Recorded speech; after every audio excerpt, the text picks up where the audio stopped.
And welcome back to the Basil Breen Boombox.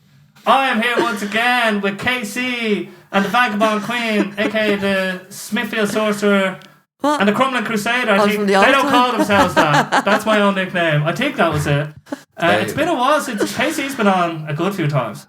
Oh, you're only on once, aren't you? Twice. Yeah, twice. I think. Yeah, twice. Yeah, like there's like fucking archives of Kaycii talking on into that microphone. You were in the first guest. Like, as in first guest I started venturing out. Yeah. Was it like 2 years ago? Yeah. It must have been. Feels longer. That's why I thought it was 3 years ago and you said it was 2. Yeah, 2023. No, it was 22. I think 22 was the first time, like, we both were on it, like. Oh, where you get And you. then I think we came back on 23 or something. Yeah, just before I went down to Mayo and had my little fucking West adventure. But now I'm back. So how have you been getting on? Like, what's been going on in the lives of these two right here in front of me? Where do we start? Chapter 1. I don't know where to start. Start somewhere happy though. Oh, well, obviously, yeah. Yeah. The last time you said, my brother loved this because like you had like a moment to speak to the camera or something. It was like, the times are getting hard and it's going to be very tough. Like it sounded so bleak. The end is coming. No, but come on, our love is in the air. Like we have our first official married couple. Would you say married couple? That's what you'd say on the podcast. Yeah. So what's been happening since he's got married? Like 7 months married, and now he's here on the podcast. What's been, and then like since you've been on the podcast, what's the good news? Tell me some stuff. There's lots of good news, isn't there? Yeah, There's been lots happening. it's been fucking mad, hasn't it? Yeah. I don't even know where to start. Give me something, like I can't just keep looking. Yeah, lots of stuff. We're having a baby. There's not Only enough messing. World exclusive. No, we're not. No. No, we're not. Tell me something, like, come on. Let's get this podcast going so we can relax a bit. Like. Where do you start? Like, it's been. You performed abroad now a few times. I have. Oh, yeah, Paris. Tell me about times. little Paris. Paris. Oui. That's why she wears her hat like that now. Oh, yeah. Yeah. New hat. Yeah. New hat, new me. Only messing. Actually, I have a new hat. And would you believe yeah. it's not black? Is it a sorcerer's? A sorcerer hat? Like- No, it's just a fedora, really. Oh, that's a fedora. I was a little fucking That's more wizard like an hat. artistry thing, though, is it? That hat, is it? I got this in Galway recently. I You've thought it real was strong cool, hat so I was game. like, oh, weird that. Do you know? Paris. To be honest, when I go to Paris, I just perform and I get really drunk. So, Yeah. It's the way to do so, it. What's it like over there? Like, are they just receptive to Irish poets and artists? poetry, like. Yeah. Yeah, it's very different. It was like, no, it was before I went to Paris the first time I was on this, I think. Yes. So it wasn't this podcast I was talking about it on. Yeah, they're like the crowd. Like if it's a poetry crowd, they're all in it. Like they like, not saying no one anywhere else listens, but these like they actually they lock in with it. Do you know that way? And it's like everyone that goes up and says things is like, and there's no pressure either. There's no like you have to be this way, you have to be that, you have to learn it all if you can't read from a book. Like it's like it's a nice mix between like poets, spoken word artists and writers, do you know? So it's like there's not just the one type. Not that there ever is, but like it's just lovely, like, and you learn a lot when you're kind of like travelling, especially in Paris with it. Like about like how everyone else does it so differently, and like you're not. Like I found just being in Dublin for too long, like you kind of start sounding almost like everyone else. Yes. Do you know that way? Like, and it's lovely. Everyone's unique in their own way, but it's like when you travel and you hear other poets, like even if you just watch it on YouTube or like there's like little communities of spoken word as well, like worldwide communities, like, and it's nice hearing how everyone does it so differently, and they have their own unique style as well, and do you know that way? And it's just like it's very influential. You take that with you as you're coming back home, you know that way, like. So if you're only in a room, let's say, with one person, and they was the only form of poetry ever seen, then that would be the only way you'd know how to do it. yeah, You know what I mean? So you can even, and then like different, like let's say Dublin, like everyone would start picking up small little bits, like an accent in a way, and there's a particular way of doing poetry maybe in Dublin versus Berlin versus France. So like expanding your mind and seeing how other people use language, I think is it's always a good thing. Yeah, definitely. Like, do you know what I mean? But yeah, I thought it was great. You've been over there twice. I've been over there four times. 3 or 4 times. I think. So last time I was there, I don't know. Do you know Freak Show Cabaret? Sophia Yes. Lucy? Oh my god. I did a little gig. She has the best hair in the world. Oh, she's amazing hair, Yeah. man. She's so lovely. No, she's like brilliant, she's so yeah. talented. Like No, she's very she's talented. incredible. Like, you know, but she's great crack as well. Got to know her a little bit over the past like year or so. Like, but I did a gig. I did a poem for her at her cabaret one night. Like, so that's the last time I was in Paris. But it was just really cool because it was like it wasn't like a host and then introduce this person gets up and then host the next person, that person gets up and like, you know, I'm doing poetry, I'm doing music, I'm doing comedy, whatever. It's like she's like, right, you come in, when I say this word, you just come up, or else I'm gonna do something mad for a little while and I'm gonna go out into the crowd and then I'm gonna pull you up. Do you know, so you kind of expect when to go up, but like the audience doesn't know what the hell is going on, do you know, and she's like so many different characters during the cabaret as well, so it was just, it was fun, and it was different, and it was just refreshing as well, do you know, that way. Like, but yeah, I really like the crowds over in Paris. I think they're just fucking, they're just like that. They just love like. What would you say the main like the main difference is? Are they just more likely to listen, like in a particular way, than a Dublin crowd, or what's the sense? What's the spirit of Paris and what's the spirit of Dublin? Like, spirit of Dublin's probably a bit more, how are you getting that? Like, you know what I mean? There's a bit more. To be honest, I think there's just, for the lack of a better words, and I really hate to say this, like, because it's like everyone appreciates everything that they hear and they see, like, but it's like there's more appreciation for, I don't know, like the topic that you're expressing, do you know that way, or what you're speaking about, and there's like, I found like in Paris people were more inclined to come up and share their stories of like what they were hearing in your poetry and how they felt. Do you know that way? Like there was just, I felt a bit more of a connection with people. Yeah. Do you know? There's a depth to what they're trying to. Yeah, that's like, I don't mean appreciation. There's no one appreciates that. Do you know what I mean? But that's the word, like the depth. Do you know that way? But like it was just, I don't know. It was just there was just more sharing of the spirit. Well, it's over a there, different type of appreciation. Maybe it's an appreciation for, I want to see what my experience is in your poetry. You know what I mean? Versus like, everyone appreciates different things of different art forms. You know what I mean? Someone might just like a certain word or a certain phrase or a certain rhyme, and then I guess in Paris the bias is just towards, where can I see myself in this poetry? And then maybe you align with that more, so it feels like it's more like you sense that as being more appreciative, but it's just a different type of appreciation. It was connection though as well. Connection, isn't it? yeah, like, connection. That's just the whole point of my, like why I do this anyway. Like, is to connect with other people through the things that I've been through, that they might see, and like obviously everyone's different, but like, you know, it's just, it's kind of beautiful. Like, that's the whole point in art, isn't it? It's connect with people and share and stuff and heal together as well. So that's what I took from it. To be honest, I haven't been there since September, so I don't really remember too much. That's just what I took from it, like. But hence the week long drinking and stuff when you're there, because why not? How many people come? You know, especially when you're a writer. Like, Did you head over as well? I come over once the first time. I went over once. Yeah. I work full time, so. Oh, it's tough. Of course, it's tough. So I can't just, like, I wish I could, but I can't. No one can just do things like, I mean, it's just like, you have to plan. Yeah. Well, I don't know, but I just. Most people, normal people plan. Normal people plan.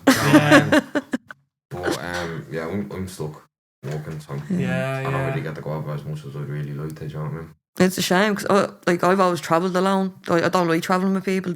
I like doing my own thing. It does me head in. Like, we go see Big Ben. We're like, no, I go see Big Ben. Like, do you know what I mean? Like, I want to go see the streets for what they are. Like, but like, I actually miss Kaycii when I'm travelling, because he's the only person I actually like enjoy travelling with. Yeah. Because we just have a laugh. Like, don't we? We just look at mad things and laugh at things and meet mad people and stuff, and like, you meet it's just the company is great. Like, whereas it's just like, I could go out with like someone I know for 20 years and I'll just be like, I can't wait to get rid of this cunt. Yeah, it's no offence. Do you know what I mean? But like, you know, people get on your nerves. I just wanted, it's just far too independent for my own good, like, but it's just, I don't know, whenever, There's no harm in that. everywhere we've gone together, it's been fucking some laugh, like, do you It's know? been amazing. Well, that's a good sign. Fantastic, Since are married, like, so. Yeah, it's fucking want to be, wouldn't it? I would have, what? I would have never travelled if I didn't meet Anne at all. I went away to Spain, 2019, it was my first time out of leaving the country, and I just wouldn't have left the country again if I didn't meet Anne. Well, I didn't want to leave you the might country. have done. I have not even once, like. You barely went down the country, Bird did to you? grave. What? You barely went down anywhere past Wexford.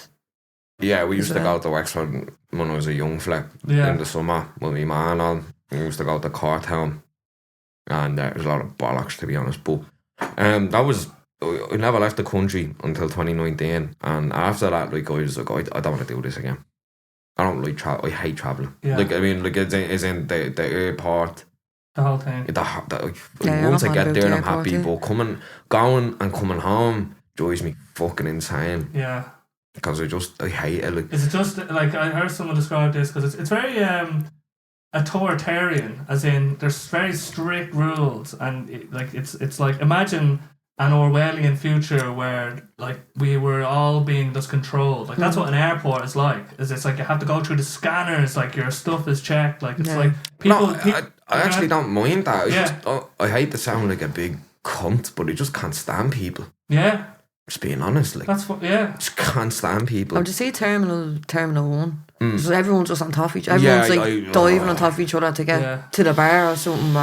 You go into Terminal 2, it's man, it's just peace. Like That's there's all I no want. one there. It's great. Like, Yeah. do you know what I mean? That's what I can't. I just seriously, like, everyone's running and all. We went to Spain. Oh, Some little cunt spat on me seat while I was in the toilet and all. This fucking. there's loads of kids on the plane. Like, Oh man, there was a lot of little cunt. Like, he you just literally stood pop. over, like just spat on the seat. Like, and I was sitting in this seat, and you can't say, But you can't kid, say like, do you know what I anything, mean? man. You know what I mean? And then the It's just parents, like- like, the kids were there making loud. There was this couple, man, with like 6 kids, like, and then the kids were just going on a fucking rampage, like, on the plane, making mad noises and all. Like, they tell your child to shut up, man. Do you know what I mean? On the way back, we had separate seats, and we just gave out stank about these kids and these families just and all. got Like, off, do you know what I mean? And Like, they were on the and same then on the way plane back, back, he man. was sitting beside lovely couple, lovely old Elderly pair, like, couple. John, and was a nice stuck Were beside great. the family, like the kid going, That was just, like, it just. plane yeah. was delayed, sitting on the plane, it was Yeah. delayed, 2.5 hours in the air. Yeah, I don't like travelling, Basil. Yeah. Oh, but that was like, But that was the worst. Nah, time yeah, we were yeah. travelling. I just Everyone, get, every time else was grand. yeah, it was. No, I just get real anxious. yeah. I just panic. You don't 'Cause it's show the- it though. No, yeah, because I don't want to be Just that bottles cunt. it. I don't want to be, because I don't want to be that cunt In that that's there, mode, like, yeah. oh, we have to do this now. In Hoarder. course. Yeah, no, Oh, no we have way. to, yeah. You'll really, Wrong. like, and sometimes it's better for everybody around you. Sometimes you have to bottle it. Let's say Yeah. I worked with this woman Sinead, right, and she had twins and a child, like very close to each other, and she was in her car, right, and her husband was sitting there, and it was crying mayhem, right, and while she's driving, she said to herself, I have to just suck it up. Like right now, I like whatever I'm going through, because if she crumbled and started crying, then her family falls apart, and in that moment, and then her life could fall apart. You're at someone's funeral, so like you might need to be strong for the people around you, and you have to hold a strong face until the time is right, and then I think you do need to express it. But sometimes I think it's good because some people will just imagine you were just like, oh, this is stupid, this chair is terrible. Like, you ruin everyone's time. But that's what I'm like inside my head. But then I'm just like But you have enough, like, and fair enough. We do feel like that sometimes, but sometimes you have to suck it up because you could have ruined the whole holiday. But just going, exactly my point. like, oh, this is stupid, Anne. Why are we doing this? Like, I hate this chair. I hate this Fucking smell. leave you in the airport. And then, Exactly. then it ruins everything. So I it's just like thought people that that would be complain. melt, you know? I just hate that, man. Yeah, It's- but then also then you're repressing yourself then as well. If you're just sitting there going mad in your own head. Yeah, but you get through it. But sometimes As you long have, as once I get off the plane, I'm happy. if everyone just let their thoughts go full whack the whole time, I do we'd sometimes. kill each other. Like, Yeah, I do sometimes. Because I'm just like fucking, you know. But you Like, can see it in your I art. have a big mouth, man. Yeah. You know what I mean? Sometimes I just like, you know, I'll be in a room somewhere and it's like, don't say that. And like, no, Sometimes fuck you off. do. Like, I was just like, fuck this bollocks, like, do you know what I mean? Yeah. He's a cunt. There, like, yeah. But sometimes Big other mouth. people are thinking it, and then someone says it then, and then yeah, and it's like, right, yeah, he is a great. cunt, isn't he? That's just hypothetically speaking. Like, I wouldn't be like, he's a cunt. No, of but course, like, you but know, you're it's just like, you know. You might say things that other people would be afraid to say, maybe. Is that Yeah, what we're getting at? sometimes. But Sometimes. then I'm on the other side of the coin sometimes. I'm like, don't say nothing. Because I'm not Yeah. in the... I'm a bit of a selfish bollocks. You know what I mean? Yeah. Nah, I mean, but, yeah, no. Going away is amazing. The airport and all of that stuff, once that's done and I'm off the plane, yeah. Yeah, then you have to get in the metros then. that's not as bad. It still drives me mad, but it's not as bad. You know what 'Cause I mean? you were So not- just once yeah. I'm off the plane, I'm like, right, grand. Like, do you know what I You mean? can't really, you can't hop off a plane at any stop or whatever. Yeah. When we got to London, do you remember I was doing the gig in London last summer? Mm. And, oh Jesus, she didn't do well when we got off the plane. we were both starving and we were both sleep deprived and sweating and it was roasting as well and we got off and we got a few chicken nuggets Yeah. and then we had to get the fucking the metro to Baker Street. No, And yeah. then we sat, the weather smelled and I was sitting there, this is great, Kaycii, isn't it? This is great. And we were having a beer and you were just like, He was done. fuck this, I'll be Bollocks. far from where we're meant to be staying. It's like, oh, Jesus. Yeah, he was like, Let's get, do you want another pint? yeah. When you're I'm the worst. When I'm hungry, that's when I'm at my pettiest. Like my family, who I can, you can be real petty with the closest people to you. And like, I remember we were going around, I think it was Portugal, but like we hadn't decided on food, and I was just like a drama queen going around, like, fair enough, blah, blah, blah. And I was just letting them know how much they pissed me off because I'm so hungry.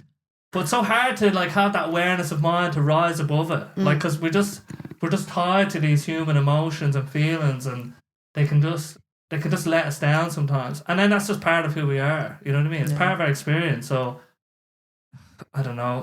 Like a part of me thinks like you can become the Buddhist, and you can become like you might become above all our human wants and needs and everything. But that's not being a human. You don't get to live as a human. Yeah. Like, you know what I mean? If I was just ignoring, like if I went to the mountains and just ignored all my bodily desires, all my human desires, was that a life worth living? Like as a human, I got one chance. It's a Maybe. certain point you get Maybe, to, though, yeah, like, yeah. you know Some what I people mean? actually love that. And I think it's hard not to be, But love, not recognise that in the city. no, though, I'm you saying know? if you transcended even that, love, the idea of love, that it's like an ascetic is like they basically just push away all earthly desires and they just like eat gruel and drink water just as a exercise in like I don't need anything and I don't need anybody because I'm just a focused point of awareness or whatever. So if you went all the way to that single point, and maybe it's an easier life, but it's like you only got one chance to live as Kaycii or Anne or Basil Breen, you know what I mean, or one of my many other names. And it's just like you might as well give that a whack, you know what I mean? And what's it like to lose your rag when you're going to London as Kaycii? You know what I mean? What's it like to get pissed off on a plane? You know what I mean? Yeah. I don't know. I don't know. I think like at a certain point in your life, maybe like if you were into that'd be a nice thing Of to course. do. Do you know what I mean? Like, but like being in a city, you feel all that stuff all the time. Yes. Do you know? Like you can't get to that certain point of just pure like meditative fucking. Yeah. Oh yeah, no, you Yes. can't. Yeah, No. yeah, do you And I know, think like- that's why like is one of the reasons why I can be such a miserable bollocks, because it's just like it's just too much going on all the time, man. Do you know what I mean? Mm. Even like there's just she's right. Like in the city, like Yeah. it's just it's just It takes out of you. Like. yeah, it does. It just drains the energy out of you Yeah. sometimes. Too much going on. There's people commuting. There's people fucking running rampant all over the place. There's always such a Honestly, that's scary and looking. yeah. Do you know what I mean? Just people. It's just. Oh, it's I just haven't been in it's town. 24/7. Yeah. Do you used to be in town much? Yeah. Yeah. Yeah. But you come through town every day. Like, I go through. I go to work. I go through town every day. No, well, yeah, Basically. basically. And you get the bus, so like the bus is I where get you- 2 buses to work. Yeah, so that's where you see humanity. I wouldn't call it humanity. I wouldn't call that humanity.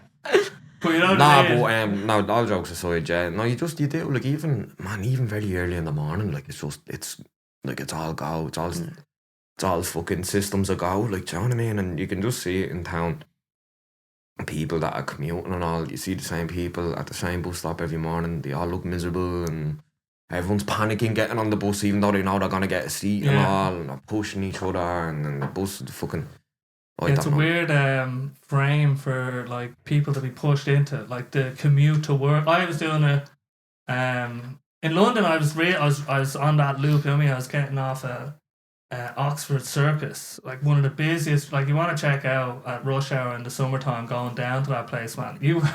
It's literally like everyone's squashed on the platform and squished into the train, and then by the time everyone's in the train, it's like literally like this on the platform.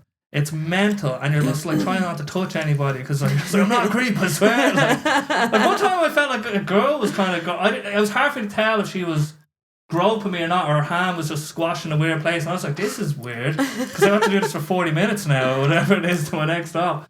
But there is you see the people who are like, and everyone has their spot. Let's say at the train station, I was doing this for the last few months.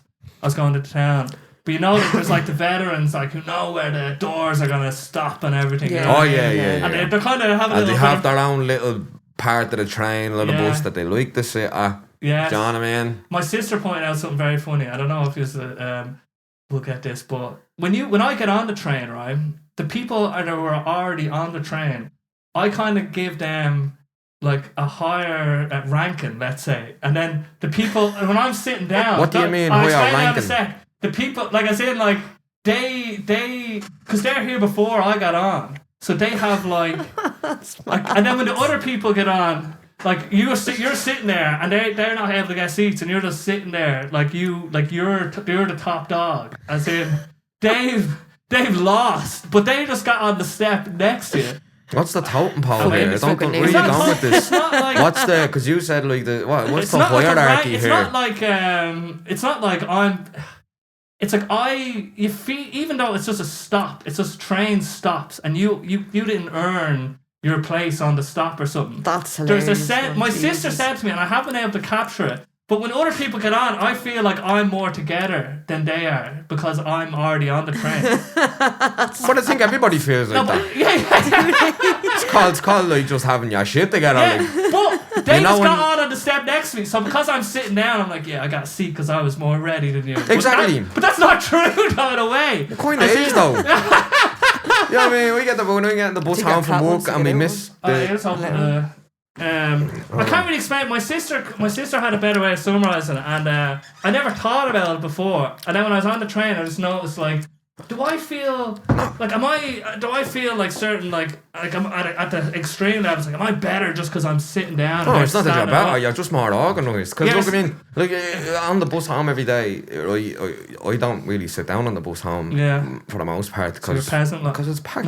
Yeah, I'm a peasant. No, because it's packed. Like there's people that like got the bus before me and that were up at the bus stop before me, so I'm not gonna moan about it. Like, do you know what I mean? But you get these weird cunts like that are first of all fully able-bodied and fully like there's nothing wrong with them, but they just have this weird little sense of privilege where it's like, I should have that fucking seat. Yeah. It's like, well, fuck you. You don't. You were late to the bus stop. Are you not? This is exactly what I was getting at. Fuck you, like, do you know what I mean? It's the same goes to me. Like, if I'm fucking up at the bus stop late, I'm up at the bus. Like, people have this weird privilege. Like, do you know what wrecks my head, man? It's when you're at a bus stop. No. When you're at a bus stop and there's an elderly woman there with a fucking little trolley, and you have all of these people, like these young people who just literally just rush past her.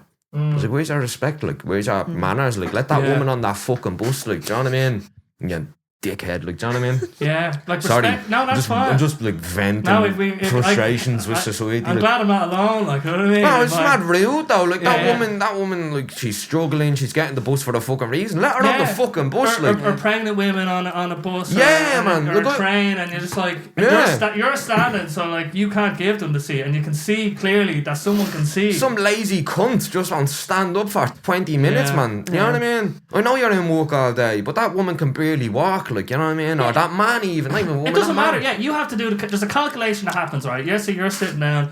everyone's standing up. You can kind of calculate, am I more able-bodied than this person? And then sometimes just make a concession. Like, you know what I mean? It's literally like you're saying, it's 20 minutes or something. Yeah, get over it. Like, you're grand, you're able-bodied. Like, you're not just fucking decency as well. That's what I'm saying. Decency for a lot of people. Like, common decency. Like, you're not riddled with arthritis or fucking, you know, whatever. Like, you know what I mean? Just stand the fuck up and stop being a bollocks. Like, I was sorry. There's this film, 12 Angry Men. Have you ever seen it? Yeah, we actually watched that a year ago. That's a fantastic It's amazing. movie. Yeah. I only watched it like recently, and there's a part in it where one of the men sitting there, he's the oldest, and he says something, and one of the other lads shouts at him, and then someone goes, "A man shouldn't talk to an older man like that, like, or a lad will get punched in the face."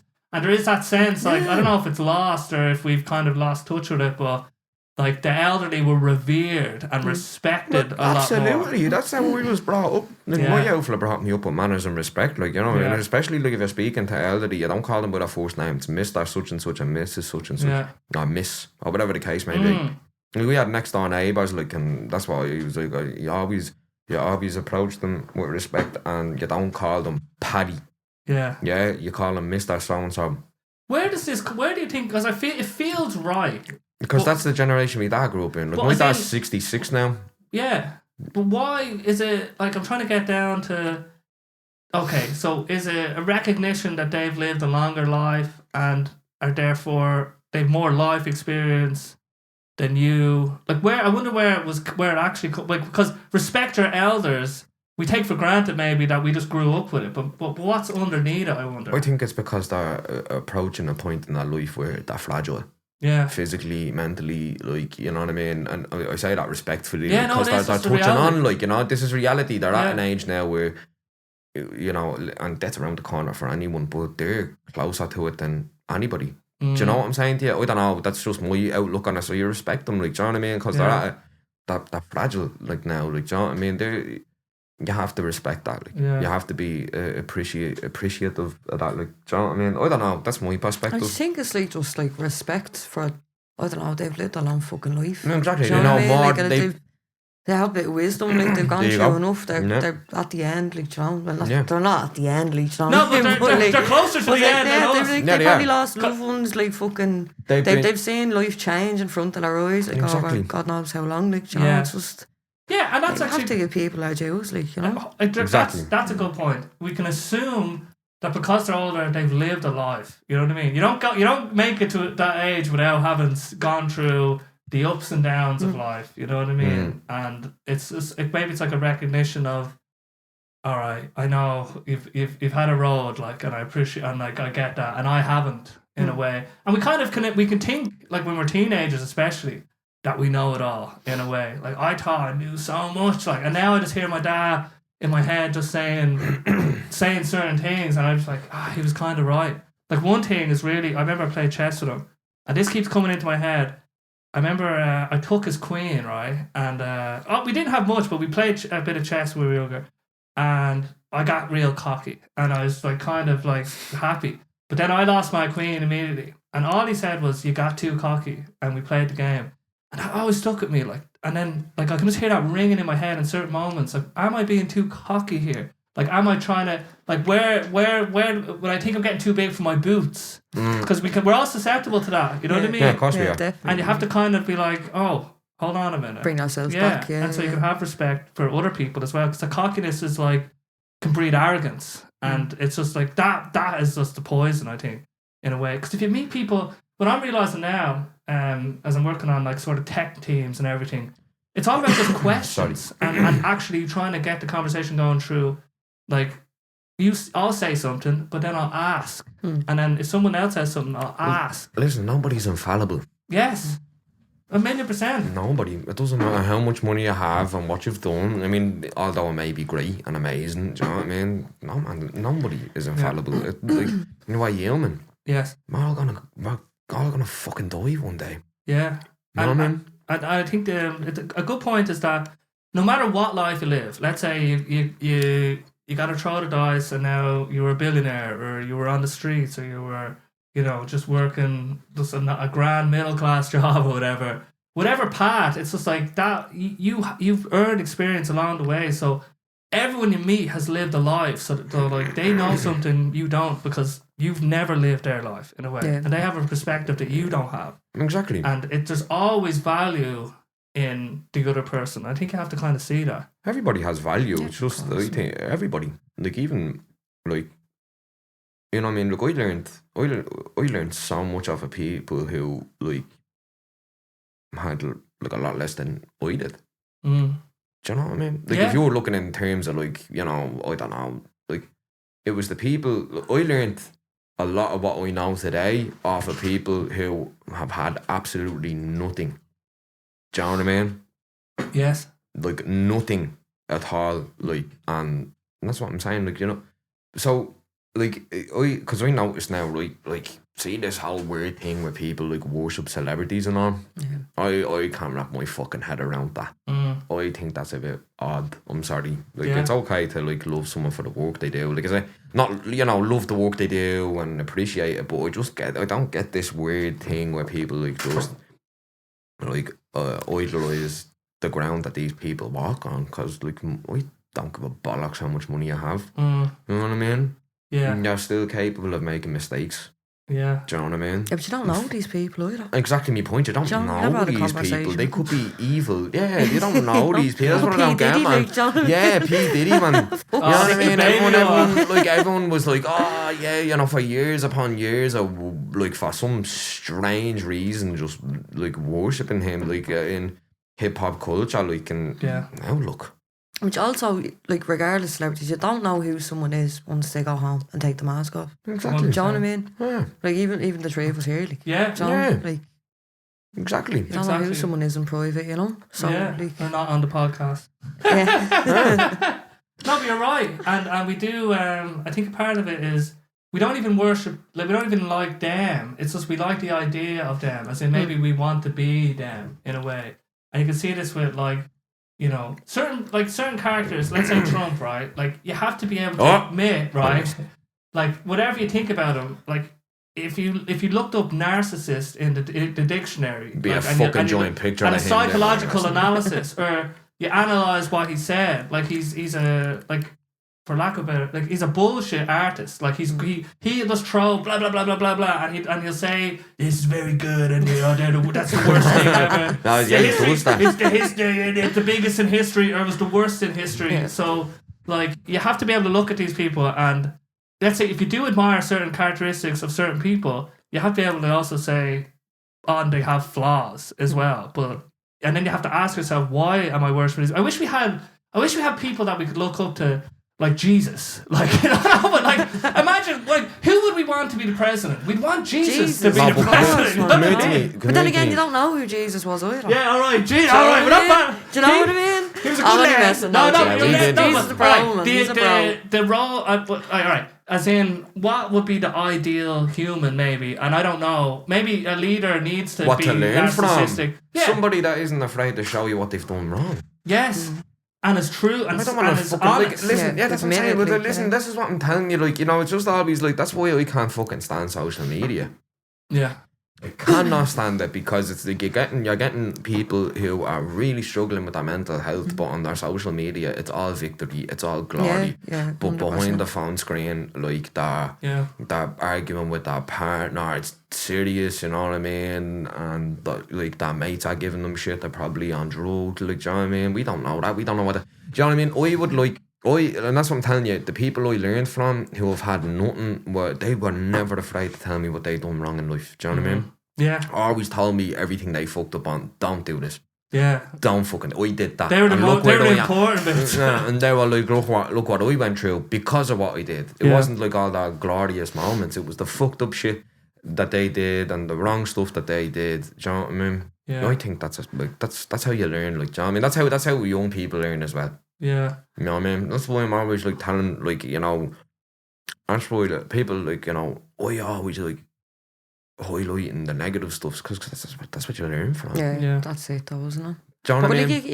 you can't constantly have positivity, you know, like, No, you you have to can't. address the I negativity can't too, stand that shit. do you know? Just, But like, for women, I think, especially teenage girls, it's like the effects of social media have just been, like, terrible, because it's just like putting themselves on like a ranking system of beauty, let's say, with other, 100%. let's say, at that age when you're trying to fit. Like I remember trying to be a teenage boy was hard enough, asking a girl to go out with you and all and whatever. But being a female, it's like because let's say the beauty is what like we see them as bringing to the table, like in their hierarchy or whatever. Whereas men would be more like money and status, like so. Social media gamifies all that basically. Yeah, and it it's does. just like if we don't have the Rolexes, or if you don't have the fucking the Kardashians or whatever the fucking or the lips, like it must be it must be terrible. Like when did you probably were old enough before social media came around?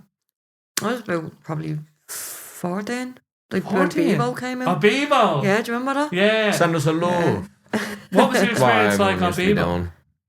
No, I don't really remember, to be honest. No. It wasn't like, cause it wasn't all this stuff where you can go on and when you go to search something. Let's say I go to search like a spoken word thing going on in Spain or something. Yeah. But then I have like all this grid of like things that the algorithm thinks that I like so fucking videos of this, videos of that. God, no, that's tailored to your taste, yeah. So you're distracted constantly, like, Yes. and then you click into one reel. Then you're there for about 3 hours. So God knows like what's coming up in people's algorithms that they're kind of hooked on. And then they're like especially as a girl, then you're like, oh God, well I need to do that. And I need to, maybe if I got that, then, do you know what I mean? And like, exactly. It's warping our view. it's also ego feeding too, man, you know. And then it's also feeding your insecurities as well. So we didn't have that in Bebo. Like, we just had flash boxes and giving people love. And the biggest argument, the biggest thing you'd feel shit about, well, like in my point of view, was, why'd you take me out of your top 16? Yeah. Do you know what I mean? That's what it was. Yeah. Or like your other half. Thought we were best mates. Yeah. Like, you only know them for a week. Oh yeah, working Your out. top I'm in this top 16, number 3. You put so much like, time into that as well. Do you know what I mean? And then your skins and stuff, like your background. And oh, my stuff is so cringe. My Well, brother I had think, like, Frank Gallagher from the UK Shameless just doing this as a joke and all. Brilliant. Yeah. Mad. Yeah, that was a different time, but I guess now it's like the algorithms, like you're saying. We don't know. Everyone's in their own little box. Like my box was. Now I'm trying. I've realized now I need to just like I'm trying to use other apps to post, so then I don't have to go onto it, because I can't. If I go onto it, suddenly I'm watching wrestling, like old wrestling videos, but then new wrestling videos where people are like. I seen one of the worst. I can't even explain it. But if you know like a pedigree from Triple H, right? Pick him up like that. But imagine now he's straight instead of like that. But he kind of banged your man on the back of his head. Like his head, imagine the I can't really explain this, right? But the ground is my hand. And it's like that. Imagine just landing something like that. And I just said, I need to get away in from the back this. of the head. It was the most, I say he's just dead.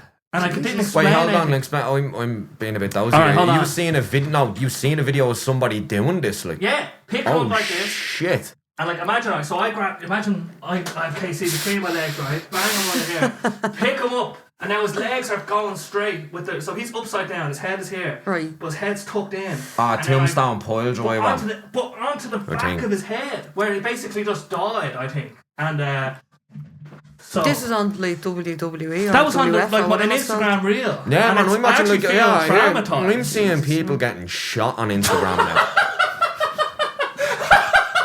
I'm not messing. I'm seeing reels of people actually getting shot dead. That's the laugh. It's just there. Shot dead, man. Riddled with bullets. And you're like, I remember years ago, right, when the internet became like in Ireland, in Dublin, became like, you know, socially like accessible, where everyone started getting broadband in the gaffs and all. Because remember, I'll never forget getting the internet in our gaff. Like my brother got it in, like I think it was around 2008. We got Xbox Live and all, it was deadly. And then we started getting laptops. Yeah, like my brothers and all. And, you know, like you'd never see videos. You'd have to go through loads of hoops to see videos of anyone dying on the internet. Not that you wanted to, and not that we would, but you know, people talk about it. Obviously, yeah, you couldn't just. Now you go on Instagram and you know what I mean. Now there's like cunts just getting shot. Yeah, and you can just watch it for free. Yes, not about it. People commenting on it and all, making jokes about people. Oh yeah, look at that. That's mad. Like.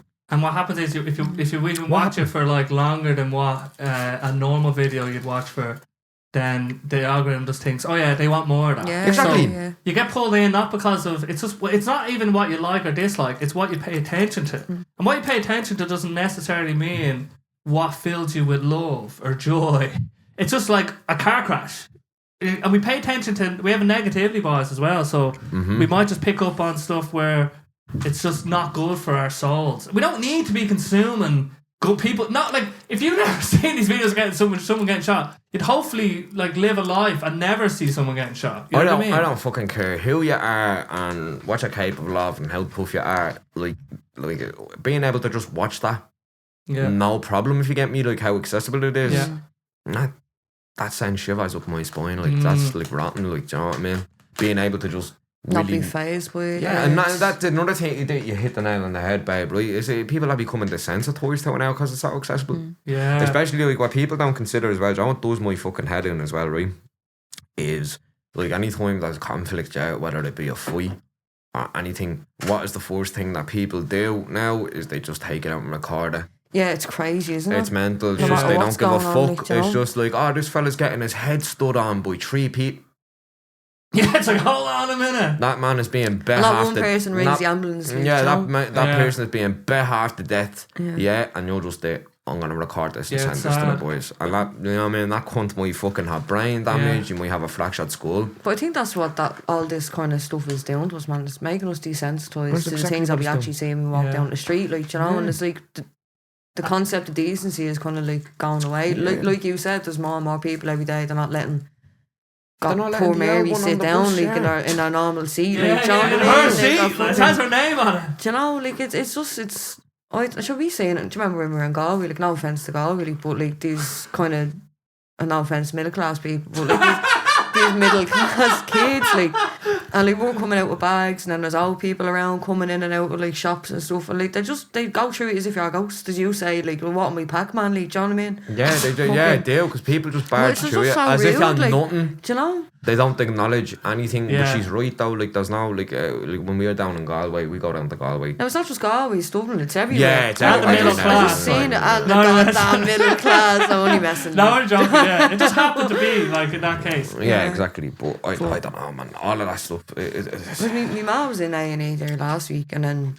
like she was grand for the seat or whatever, but like she was there for 10 hours, and there was like older people coming in and Jesus. really sick kids and stuff, and then there's just all these like teenagers on their phones just waiting for other people, like, do you know what I mean? Like, no one's getting the genres. Get the fuck up and I know. let poor Mary sit down, man. She got yeah. COVID, like.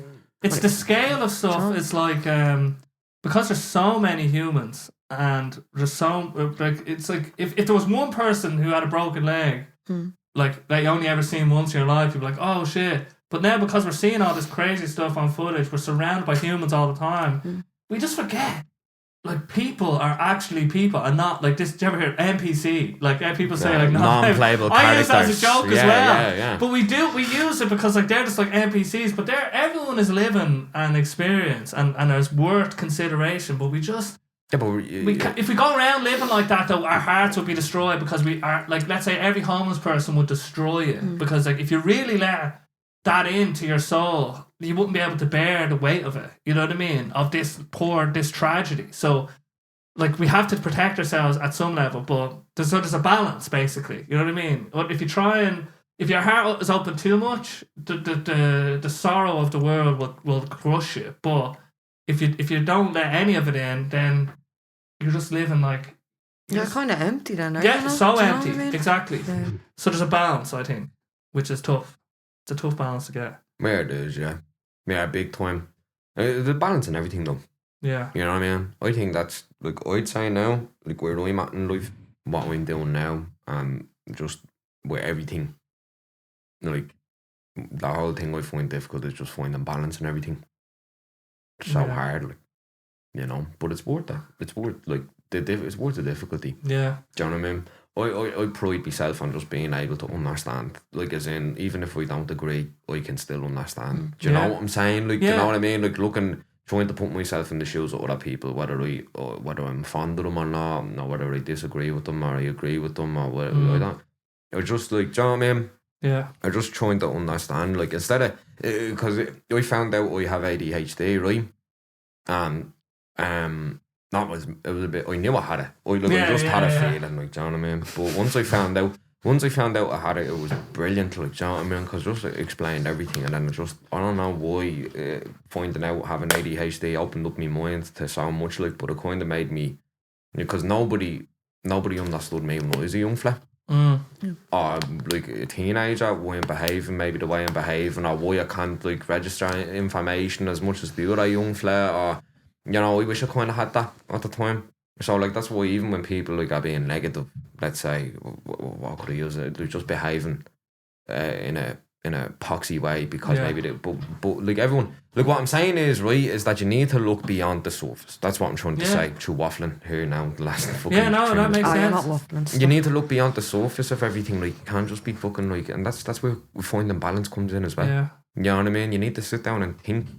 You know, you need to sit down and think critically about things. That's what nobody does anymore. I find, like, not nobody, but majority. But like it's so hard. It's easy for us to get on our side and not appreciate that there's someone out there that thinks the exact opposite of you, and they believe it so hard as well, and that makes me scared. Sometimes I get scared when I think about that, because, like, then I start thinking, well, what am I blind to then? And then how are we ever gonna converge? You know what I mean? Because like the only way we're gonna make it through this life and like get everybody moving like in the same positive direction would be we're gonna have to have conversation and we're gonna have to make concessions and not be like, no, they believe that, so I'm not going on there. And then like we have to. It'd be better if we could try and get along versus we were like stuck against each other. Like it would be much better if we actually just made an effort to be like, all right, yeah, I don't agree with everything they say, and they don't agree with everything I say, but we're here and we're on this boat, so let's try our best to figure it out, and not to shout at each other. Exactly. And they won't even give anything. They won't even sit down with certain people, let's say, or have a conversation, or they'll just a protest. You'll see like people just shouting down people and not letting people say anything. That's the word. Imagine, right? You were trying to talk to me, right, and I was like la la la la la la la la. How childish is that? And is that the best way to move forward, really? No. But I think people are so unwilling to sit down. Like, say I have a problem with you, and I have the complete, like, different, like, you're not who I think you are. You're this lovely person. Basil's a wanker. He plays guitar. I'm not going to his gigs. You know, it's like, people are so unwilling to actually sit down and be like, listen, I actually have a problem with you. A, B, C, and D. Yeah. Am I right or am I wrong? You know, or like you done something that I didn't like and it offended me. Can we sort this out? People are so unwilling to do it, and I don't know why. I don't know what that is. Maybe it's for a multitude of reasons, but I just think people need to be just out straight with each other.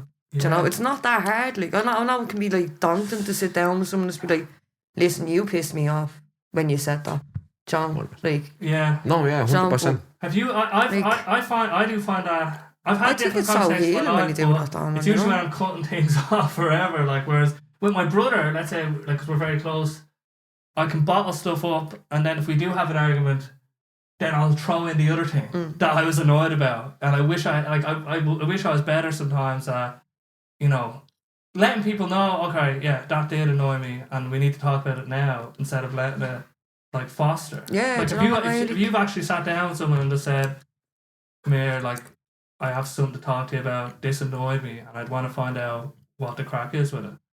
You asked me have I done that? I've done it, but there is people I haven't done it with. Do you know that way that I would like to do it? I know. With, you know that way, but it's just like... Well. Yeah. There's certain things they've done, and it's just like they've got... It was years ago, but like, I'd love to address it with them. Yeah, do you know, well, it does, like... Recently, there's a few people I'd like to actually sit down and address things with, because it affects my mental health. Of course. And I'm sure if they're talking very negatively about me all the time, it's fucking affecting their mental health as well. Yeah. But then again, you have other people with opinions, and then that goes back to other people with more opinions. And then you're just kind of... Doors closed on you now, you know, lumped in with it, like a certain kind of ideology. Like, and I just think that's bollocks. Like, and I would, but like, there's never really an opportunity. Yeah. Do you know that way? And then, like, are they willing to sit with me and have a coffee and talk about this stuff? Like, do you know, it's...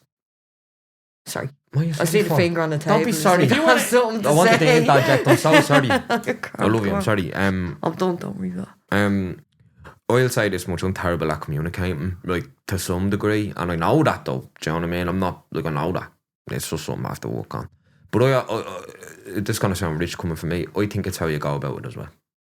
Yeah, like speaking from my point of view, if someone has a problem with me, and like you said, they just sit down. So Kaycii, man, not gonna lie, that yoke you said last night just kind of rubbed me up the wrong. Sorry, interjecting finger there. But like, there's so many people that like, I can't remember what I was gonna say. Shit, sorry. Doesn't matter. Go on. There's so many people. We were talking about saying. There's so many people that lie to you on Facebook. I don't have a problem with you.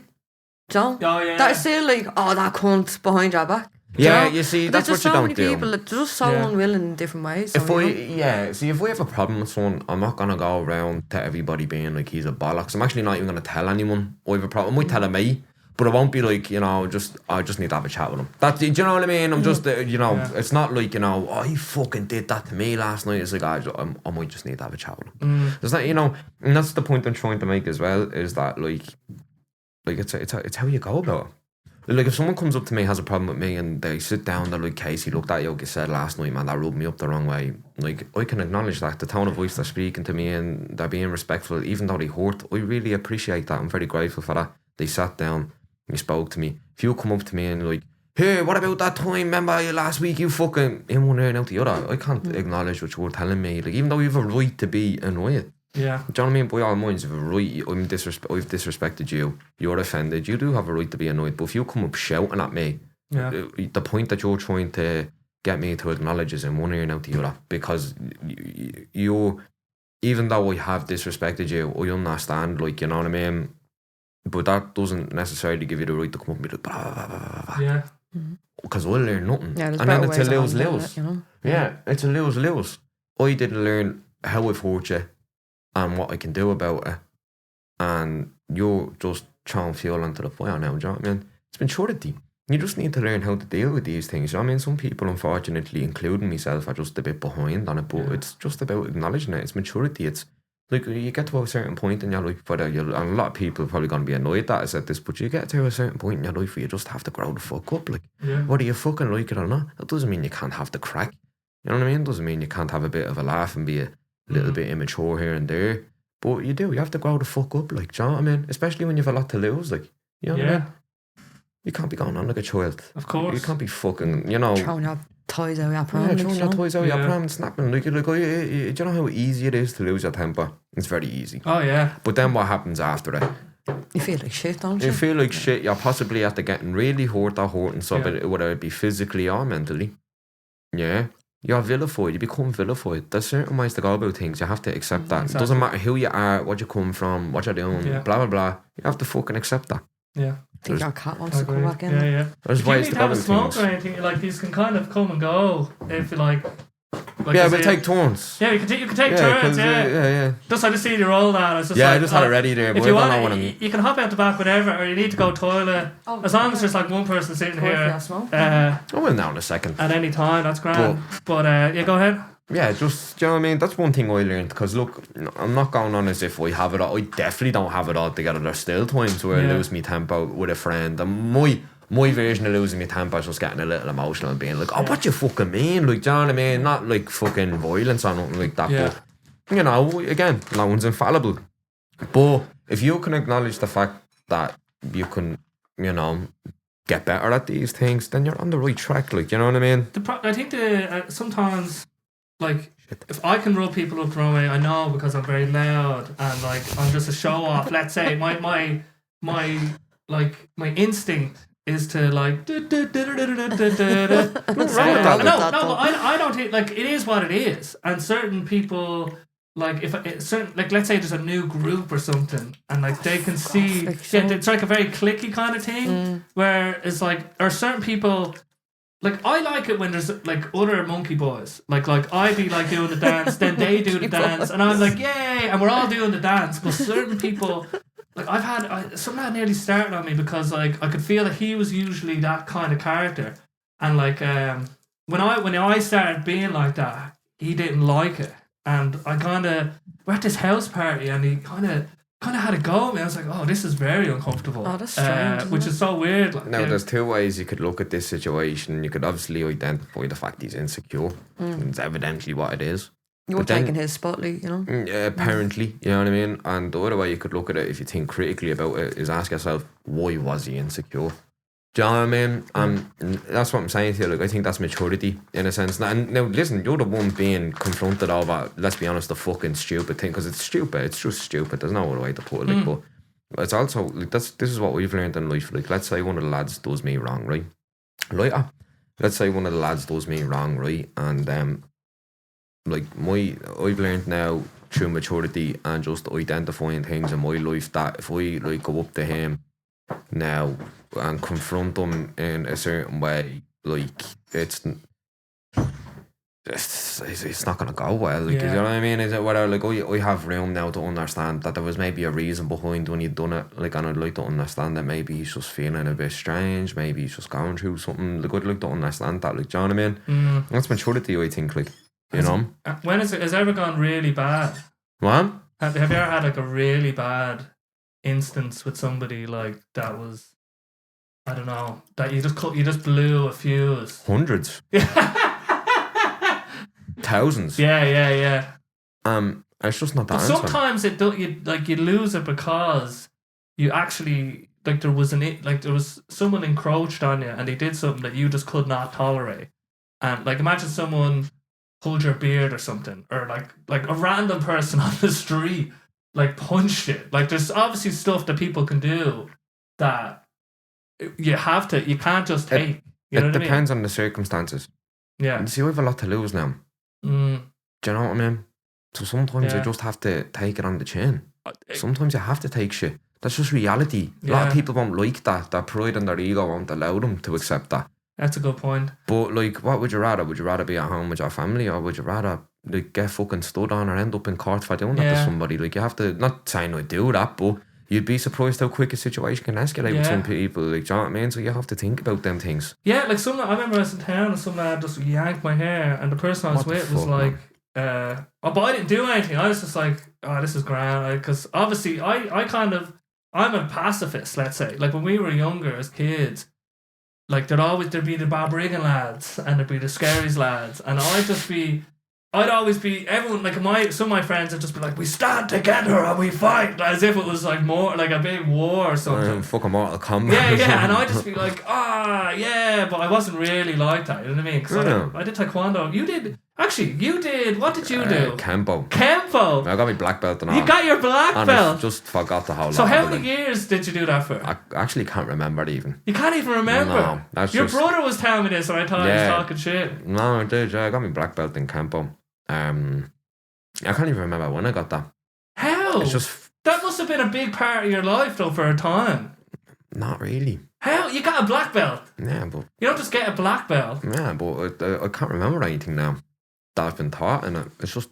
What do you mean? That makes no sense. Because it's just... How can you get... Like, even I remember stuff from taekwondo. No, I don't remember. Because I don't know. I think it just wasn't like I was into it. Because I was into it. No, you got a black belt. Yeah, I did, but I just didn't give a bollocks about it.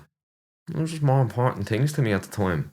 Yeah, but like, it must have been a few years of doing that. Yeah, I think it was about 6 or 7 maybe, but I just like, I was a young fella, like I was a baby, and then going into my teens I was doing it, and then I just left. Yeah. I just, it was good. Listen, it was great, like, you know what I mean? It was brilliant. There was nothing on them. I just wasn't interested. Yeah. I just lost interest. Music and all, and just at the time, like, I just was kind of rebelling against everything at the time, because that was offering me a lot of discipline and structure and routine and health and stuff. But obviously as a teenager, I just wanted to play Xbox, make music, smoke joints, and have a laugh, like. But do you think it gave you I think what taekwondo gave me an appreciation for was like physicality and the consequences of physicality. Like, it taught me that, yeah. Look, man, like, do you know how fucking easy it is to die in a fight? You know, punches you in the fucking That's temple. What I'm saying. You go fucking blind, and then you fall over and smash your head off the side of the fucking path. Exactly. Yeah. And then you could you could die. Yeah, and you could kill someone accidentally. Yeah, you could kill someone. You could die accidentally. Like physical altercations are so dangerous. Like, that's the first thing they taught us when I did it. That was the very first thing they taught us when I did it. You kick out, like, you know what I mean? Like, listen, Basil, like, I've seen this stuff, right? Like, I'm not messing. Like, I've seen people's heads being fucking stood on, like. Jesus. Not 1 ounce of remorse I care, but Yeah. you have to ask yourself what drives a person to do that. What is that? Like, is it the environment? What did this person do? And this person, but that's what I'm saying. Like, what drives a person to do something? Because that is vicious. Like, Yes. there's no other way to describe that. That is horribly vicious. So how could a person do that effortlessly?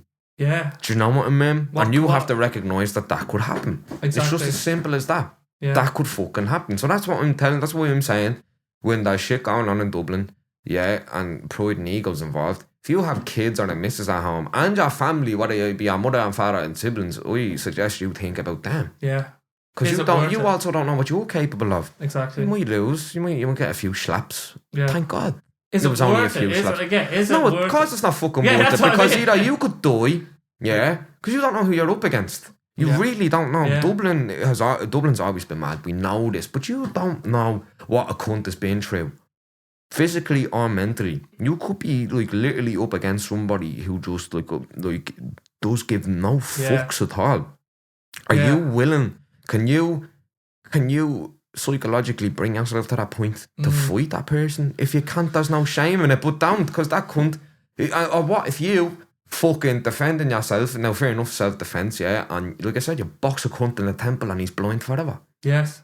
Exactly. And you're brought to court. Yeah, and it's the legal. That's if you are brought to court. But you or like, what if this person is related to people? Yes. Oh yeah, yeah, exactly. This is what I'm telling you, right? This is an important thing to conversate. A lot of people disagree with me. It is somewhat of, I wouldn't call it sensitive, it's just, and I wouldn't call it controversial. It's just, it's a tense conversation because people have different opinions, yeah? If you don't fight, you know, then you're the fool. And if you do fight, you're the fool. So how are you meant to win? Especially as a man in this current climate, how are you meant to win? Are you weak for walking away? Are you strong? Or are you weak for fighting? Or are you strong for fighting? Yeah. Do you know what I Exactly. mean? Everyone has a different perspective on it. But I tell you one thing, is nobody fucking wins. Yeah, nobody wins. I don't care who you are and what you're capable of. You kids are home, yeah, and some shitebag is giving you grief in town, right? Some mongo. And you lose your fucking temper after having a few gargles. You couldn't control your emotions. You're arguing with the missus. Yeah. Right? Your kids are probably doing your head in a little bit. Yeah, and you're out and you're having a point. The tensions are high. You're not controlling your emotions. Yeah, and you want to let your anger out on something. Some shitebag in town is giving you grief, yeah?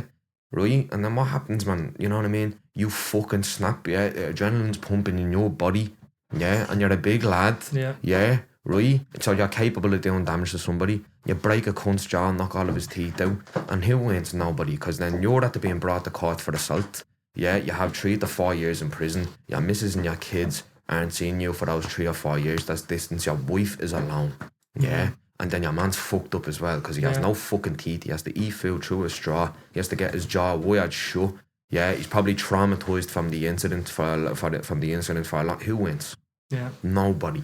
Everyone fucking loses. Just for that moment. Just from that moment of like, just that Aggression. split decision of being like, that cunt is doing my head in. No, but that's you see what I'm saying to you though? That's how quick and how fast and how high and how dangerous it can go. Yeah. So that's what I'm always trying to tell people. I hang around with lunatics, like, you know what I mean? As in, I've hung around with people when I was a teenager who the first instinct was, I'm gonna stab that cunt. It's like, Whoa. but you have to ask, why is he like that? Yeah. Why is he like that? Is it trauma? Do you know what I mean? Is it what is going on in his head mentally? You know what I mean? Then you end up finding out. This is what I was telling you about thinking critically. Why are people, and obviously it's all over the world, but we're from Dublin. Why are people in Dublin? Is it the environment they grew up in? Where they came from, the condition of the home. So there's no father in the picture. Yeah. So there's no role model. There's nobody to inform him of, yeah, you should defend yourself, but you also need to think. There's nobody to inform him of that. Yeah, he grows up in an environment where it's just all fucking madness. Like, it's chaotic, it's negative. Yeah, he witnesses violence at a young age. People are telling him he needs to defend himself. It's every man for himself. It's survival of the fittest, etc., etc., etc. Do you know what I mean? Nobody looks that deep into it. I think as well how you prevent it is actually having discussions like this with people. I know it's a bit vulgar, it's a bit violent, but you know, young fellas do need to know. Of course. If you fucking punch a young fella in the head, you could blind them, kill them stone dead. Yeah. Just with one punch. Yeah. That's what you're getting into. And for what? Okay, slag your ma. Yeah, he's a dirtbird.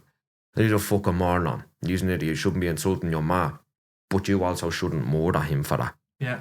Yeah. Exactly. Because, you know what I mean? Nobody wins. The only time I firmly believe violence is necessary is to defend your family. Yeah. Do you know what I mean? Obviously. Yeah. You have to defend your family, defend your children, whatever the case may be, different circumstances. I think it's the only time that violence is necessary. Yeah, 50 Cent has a great quote: if it's not worth killing them over, walk away. And what would you kill somebody over? Mad question. Yeah. Bit of a weird one. You're dead right. But what would you kill somebody? You know what I mean? We have the darkness in us. Like if I seen someone stab my brother in front of me or something, or I'd have to kill them. I've not ever seen that. Jeez. I hope I don't even have to touch wood for that one. I just expect that not to happen. It's just like, oh shit, better touch that We one. do that with everything on. We do that with everything on. Like, Yeah. better not run out of milk before Sunday. Yeah. We're on the same level.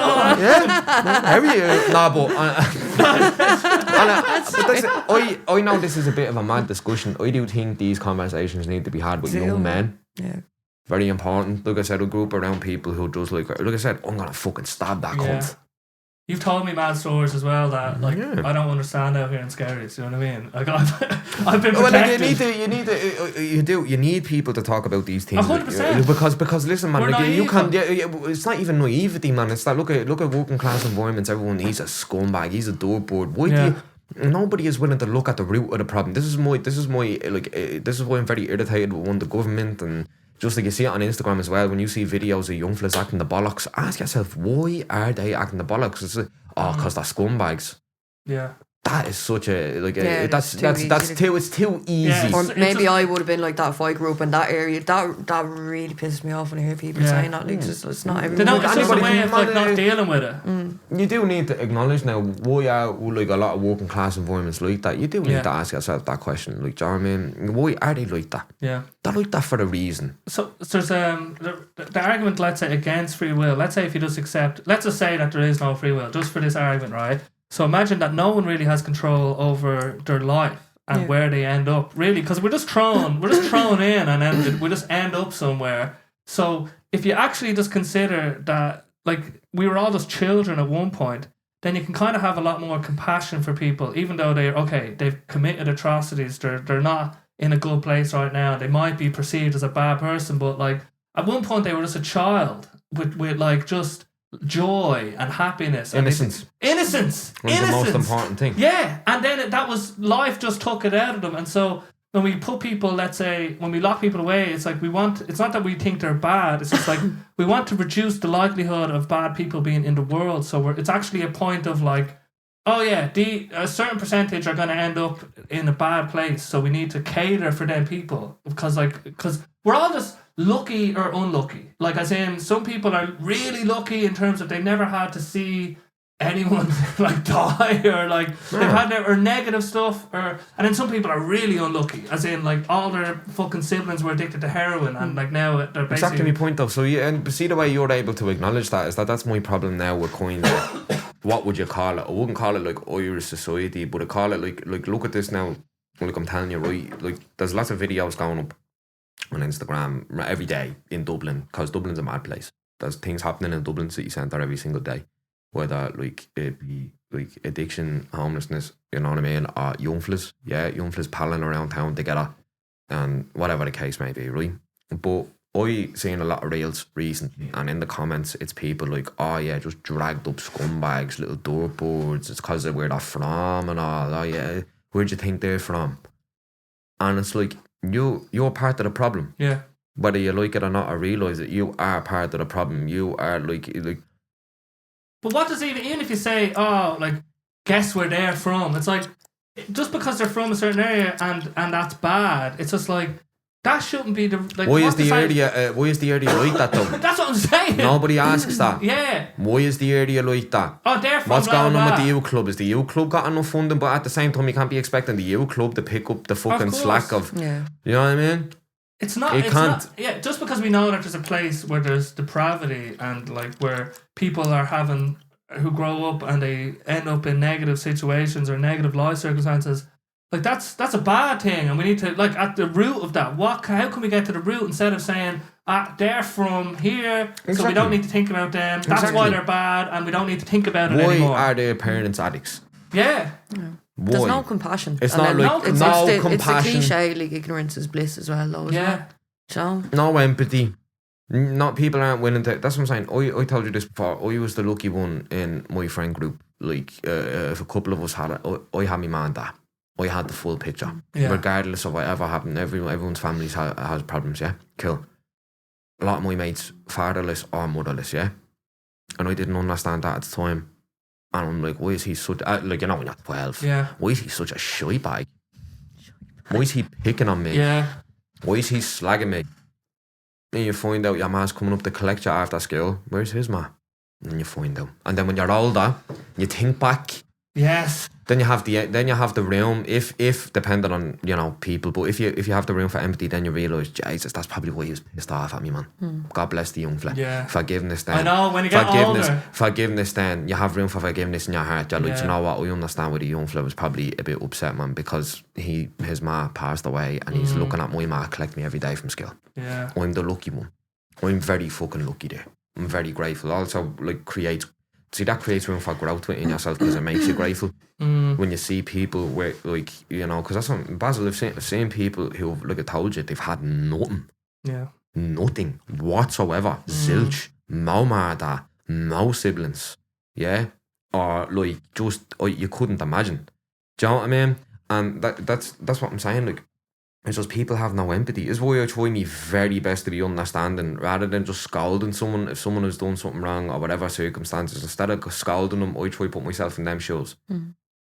Why did he do that? And why did she do that? That's what I'm saying. And then that's a common thread. That's a common thread now, unfortunately, is no one is willing to do that, and it breaks my heart because you've so many misunderstood, troubled people. Yeah. They're troubled.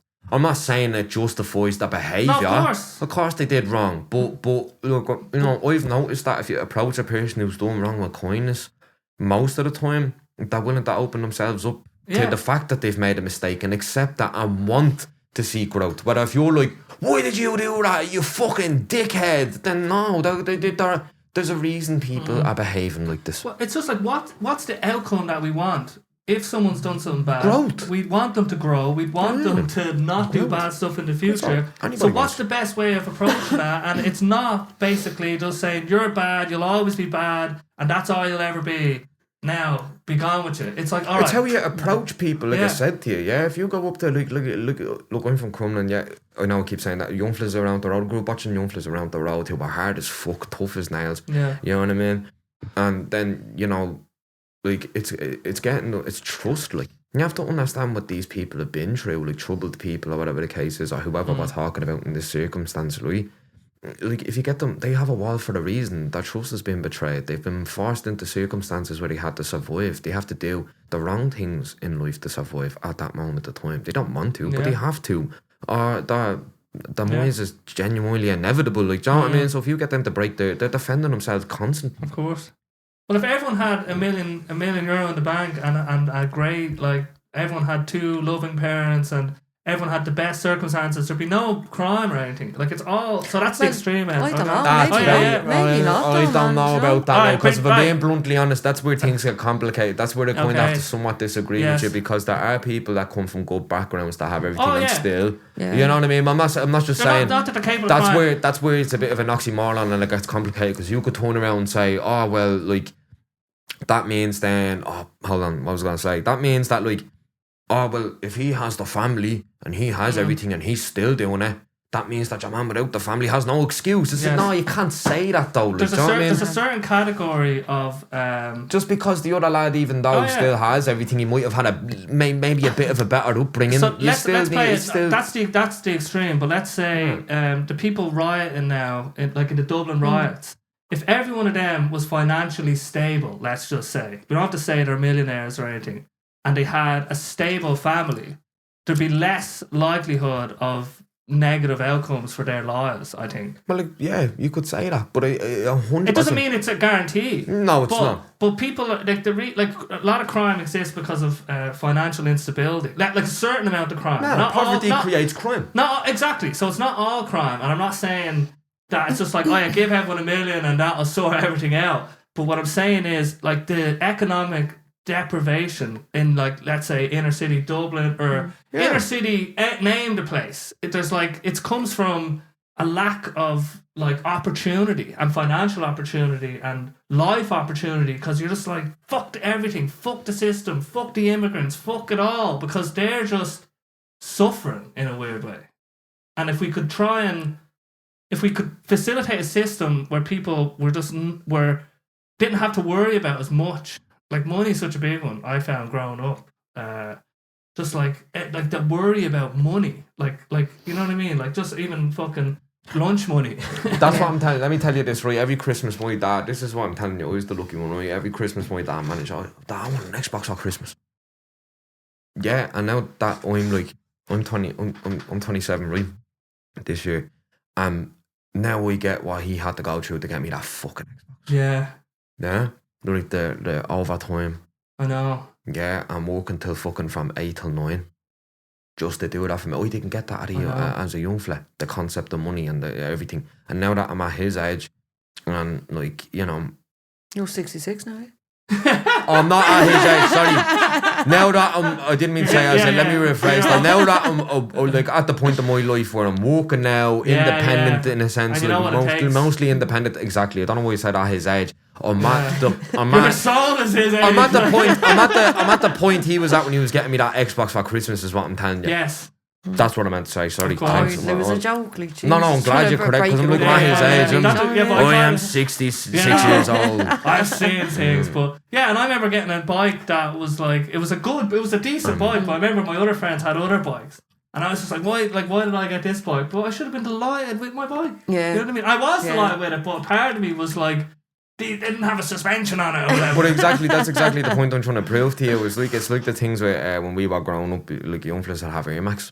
And I'd be like, Dad, where can I get them? And he's like, we can afford them, you mad thing. And it's a fucking lot of money. Like, and I'd be, and see, at the time I was just so upset because my mates were like, not my mates, but young fellas in the road be slagging me like, what are them things? We're wearing Reebok, like, do you know what I mean? And then that's what, it's weird, like, I don't know, like, that creates then this weird, like, obsession with, like, materialism, like, do you know what I mean? See, I have to get this, or I'm not going to fit in and all. I don't know if this is fair to say, but, like, I see a lot of young men wearing the same outfit. Like, because everyone else noticed this, like, there's a certain jacket. Really? Same one as, the like, Canada exact Goose, same tracksuit. It's like that the Canada type. Canada Goose. Doesn't have to be exact Canada Goose. The same hat. The same everything. Like, literally just doppelgangers floating around the gaff, like, do you know what I mean? The only thing is one young flip be fatter than the rest of them. But, like, I mean, it's always one of them. There's always one young flip be, like, you know, taller than the whole lot of them. Yeah, there's, like, different variations. Yeah. But, like, you get groups where it's just utter doppelgangers. There's no individualism anymore. Where did you grow up, actually? Ballymun and Galway and other places in between there as well. Galway? Yeah, so... You lived in Galway? Yeah, I grew up... My mum and dad divorced, so my mum went to Galway. Oh. Well, she went to a few places before Galway, but it was mainly Galway within probably the time frame of, like, a year or two after we separating. So, like, we'd go to school in Galway and then we'd be down on the weekend in Ballymun, like, with you my go to dad. school in Galway? Yeah. So and then we were always, like, on the roads in between. Like, every week would be... Oh, of course. Down, and summers would be here, and then Halloween, How holidays, did you get down whatever to they're called. Galway? Trains, cars. When we were younger, it was... my ma drove to Athlone, and then my dad drove to Athlone. Just, like, there's a little McDonald's on the motorway there, so they'd always meet in the car park, switch the kids over. Then Sunday, we switch kids back over. You know? Like, so what age were you when your parents divorced? I was 5 when they separated, so... I don't know, maybe... 8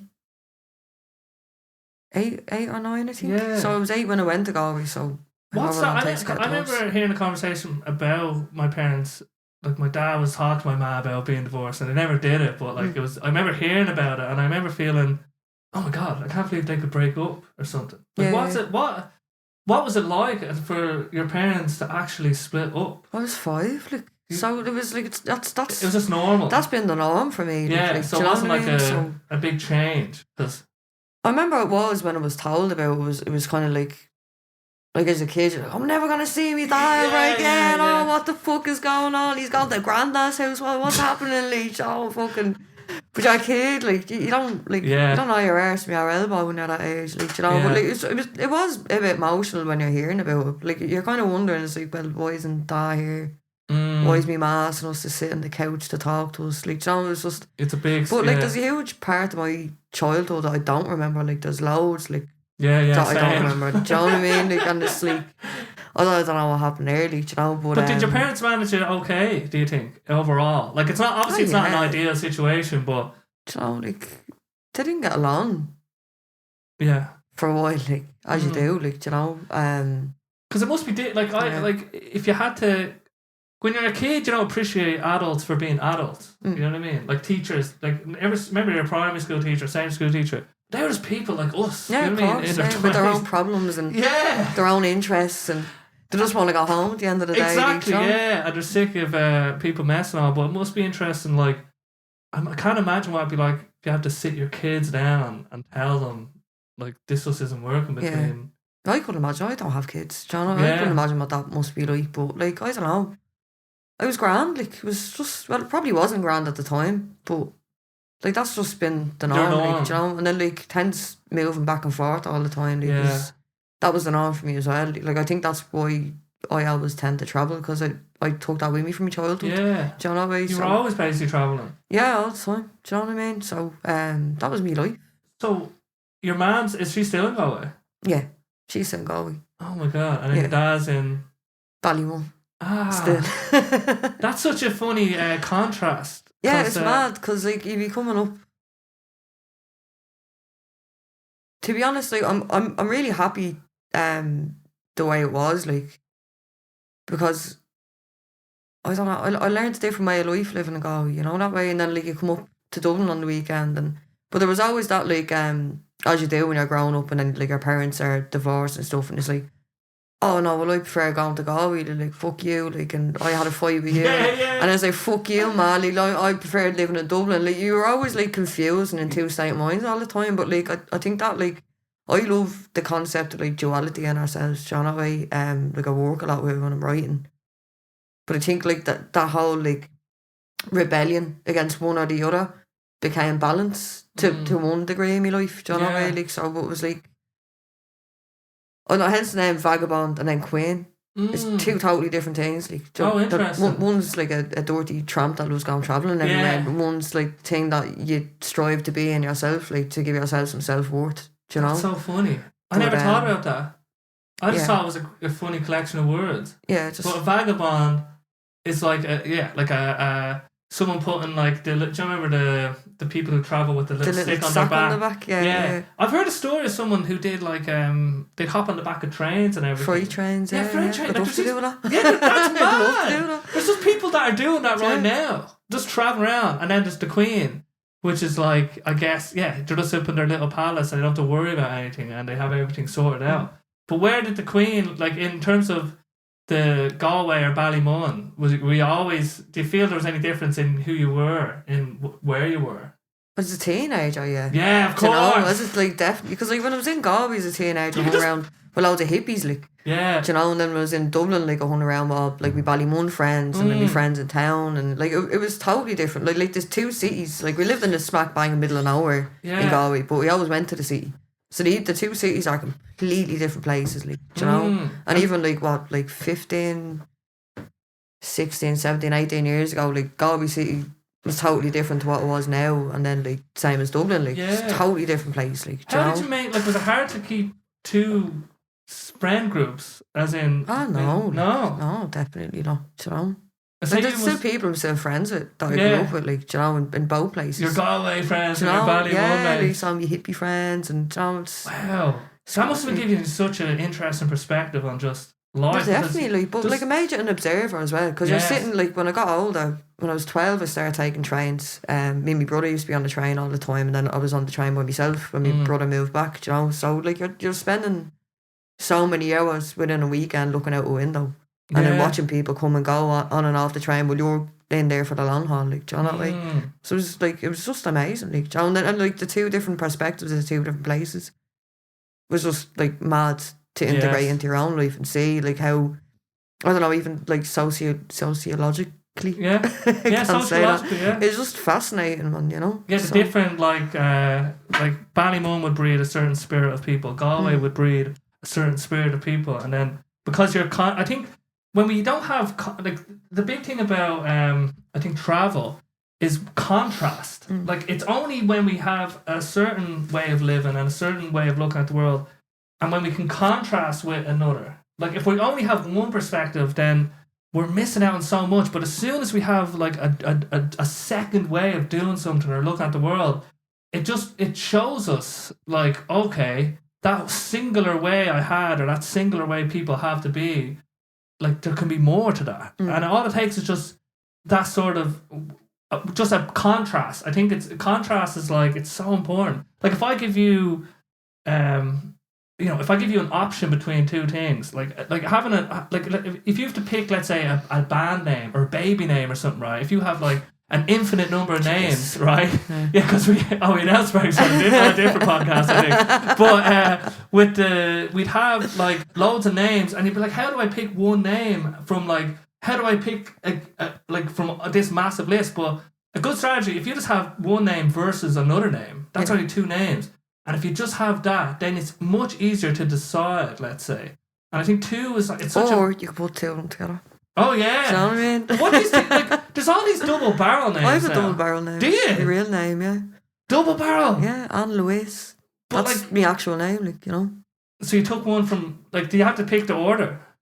No, it's just Anne Louise, like it's on my birth cert. Like my grandmother's name is Anne, and then my mother's name is Louise.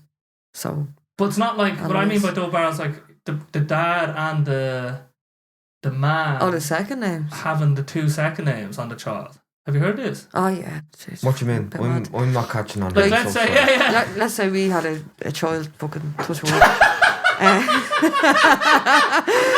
If you like fucking Donegal, Yeah. Cardiff Conjun, or Donegal Conjun Cardiff, instead of it just being Donegal Conjun. Conjun sounds good. Blur out my second name. Yeah. Blur it. Oh my God. I can't blur out audio. The TV Oh, no, license I'm just spec joking. I'm finding it. Yeah. No, I get you now. Do you know? Yeah, I do. Yeah, alright. But what happens No, when just- the next generation has, like, if let's say if you have two names, right, and you have two names, and then, like, then when you have a baby, there's a potential for four names. I think this is sounding more complicated. I think this is just sounding more complicated than it has to be. Just don't overthink it. Yes. Yeah. Whatever it is, it is. I mean, your man Elon Musk, what's it? Didn't he name one of his children after an algebraic equation or something? Extras, I don't even know. Or some fucking AI. Just a Or, few numbers yeah, or it's just something, is weird. it? God yeah, bless the like, child. I don't know. yeah, I don't Anyway, think. I think no, yeah, I'm only saying that as in trying to be funny, but like I mean, it's an old but idea. don't I think overthink it. with names. I think because I guess it's like in Italy it would have been like Leonardo da Vinci or something. So Vinci, like it was the Yeah. place. Like he's Leonardo. Yeah, from there. I read something. Sorry, yeah, I read something recently that like a lot of people like I'm only paraphrasing what I read here because I could get this wrong, but I think like people got their names from like what their ancestors did as a trade. Or not as a lot like I read something that Danny Dwyer, you know the actor Danny Dwyer, he did the world's deadliest man or some fucking crazy shit. Someone was ringing me. But apparently it Cut was down with a podcast. apparently All good. Yeah. apparently he got a second name because his like ancestry people used to like piss on clothes or something back in like the fucking I don't know like what time period. The piss But and they used to dye clothes like. And they all used to like that was the way of dyeing clothes somehow was like pissing on clothes. I read that somewhere. What? But that's why you got the second name Dwyer. Yeah, some fucking Really? weird shit. Like Yeah. Sandwich man on the bus is probably fucking doing earlier than smell of piss. Oh yeah, man, that was I'm just doing clothes back here. Get over That's it. That's his The trade. public Right? space. But yeah, fuck it. That's But where like people got they blacksmith got and stuff. Or, blacksmith. Yeah, Roger Blacksmith. Like you know what I Yeah. mean? Or fucking, I don't know. But that's where people like apparently a lot got that they got the second name people from what their from the ancestors did as a profession or trade. something. Yeah, exactly. Yeah, apparently, like my second name was from like a group of people that defended castles that were surrounded by moats. Like everyone thinks like my name just came from Wales. It's not like my second name. Like it's actually fucking the name of the Cardiffs were like a group of like Vikings or something at the time period that defended a castle that was surrounded by a moat. Because obviously there's a water. They have water assorted, so they have shelter, they have water, and a bit of land there. Do you know where that was in Cardiff, you're saying? Or like no, in it Wales? had nothing to do with Wales, apparently. That's because everyone was just like, oh, you know, Welsh and all. It's like, yeah, I suppose. But then I actually read up on it because my brother was trying to find out for years, like, and he just couldn't find anything online or nothing. And then one day I just did it, and that's apparently what we were years ago. It's where our name came from. Have you any done the DNA testing? No. Where you find out your... No, I'm not going near that stuff. No, I'm not doing that either. I'm not going near that stuff. No, it's like, not heroin. What are they doing with all that? Do you know what I mean? I don't trust that stuff. Oh yeah, I say, what are Do you you doing with the information? Well, how do you go about it again? You spit in a cup or something and mail it off to them? Or some shit. I don't know. Basically, yeah. Yeah, you spit a big golly yarn in a cup. Your mouth, and then I got it for my birthday a few years ago. And in the beginning, I was 100% Irish, and I was really happy with that. But now I'm a little bit Scandinavian and a little bit Scottish. But you can interesting. The interesting thing now, if you are very cautious of your data, that's fair enough. But I'm real liberal with my data. I'm just like, I don't really care. What do you mean by that? What if they end up clowning you, man? Do you know what I mean? I'm not worried about that. 6 Basil Breens running around the gaff. Let's play it. Actually, have loads of time to do everything. Out, right? If they clone me, who cares? Yeah. And what are they going to do with my data? What from speaking to an evil version of you? Yeah, that's it, man. So, like, people maybe you already are. People get worried about everyone loves their privacy and their data, and I get it. But, like, for me, I'm just like, if you have one of them, yeah, that's what I'm saying. There is no Google, fucking I privacy, just give Google man. everything, and then it knows more about me, and then it can make me better recommendations. That's what I mean. I'm not like... Your network service provider, T-Mobile, collect your data. But my data, but in my head, what does that mean to me? It just means that they can make a better profile of me when they want to sell me ads at this moment. It's not like this big. I don't think it as a big deal. So in my head, I put my thing on the database now, so I can see when people have added me, like as their second cousin or third cousin, and I have a very.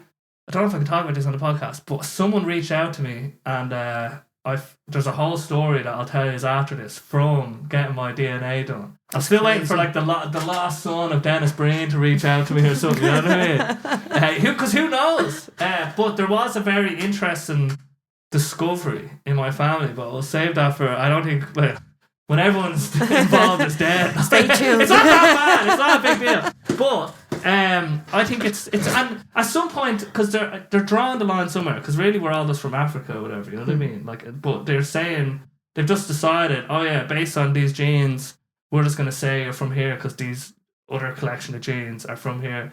But I think it's just people. You don't want to get too much into it, because I'm not like, oh yeah, now we Scottish now, you know, like I don't really get too. You don't want to take your identity, even though I am proud for some reason. Go ahead. All it comes down to is people from different parts of the world just route each other. Yeah. I'm sorry. Yeah, but it's still interesting. Yeah. It's still fantastic. It's great. That's all it comes down to, though. Because you just said it there, you're not Scottish. So some Scottish cunt fucking 200 years ago had sex with some fucking Scandinavian. Yeah. It doesn't really no, but you're dead right. It's like if you become tribal about it, let's say you find out, because there've been instances. Let's say I think it's in other places. Like in Ireland, we're a very strong like history and culture. Let's say but in certain places like America, like that's why I think Americans are like, oh, my dog's Irish and stuff, because they don't really have a connection to their past. You know what I mean? Did you say your dog's Irish? That classic one. Like they just want to be a little bit Irish because then they feel connected to. The past and tradition or whatever. I think that's in us in a way. But we have that sense, like, just because Ireland, and like, you know what I mean, like for 700 years they were fucking invading us. 800, yeah.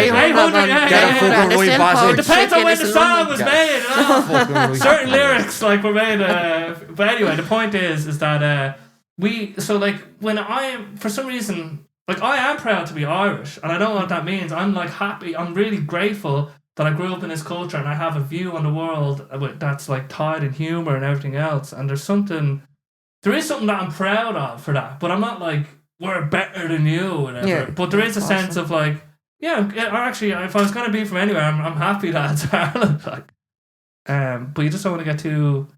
I just want to check that. Don't get too tied down in that stuff. You know what I mean? Oh, of course not. Yeah.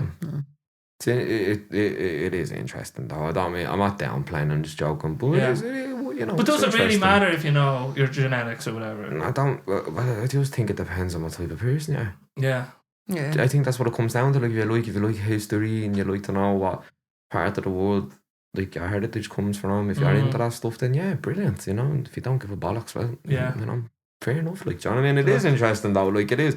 It'd be mad like if you found out you were fucking like I don't know from Mongolia or somewhere. Yeah. Do you know what I mean? You know? It'd be mad if you found out your great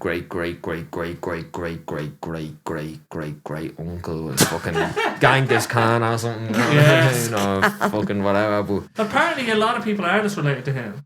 Are they? Yeah.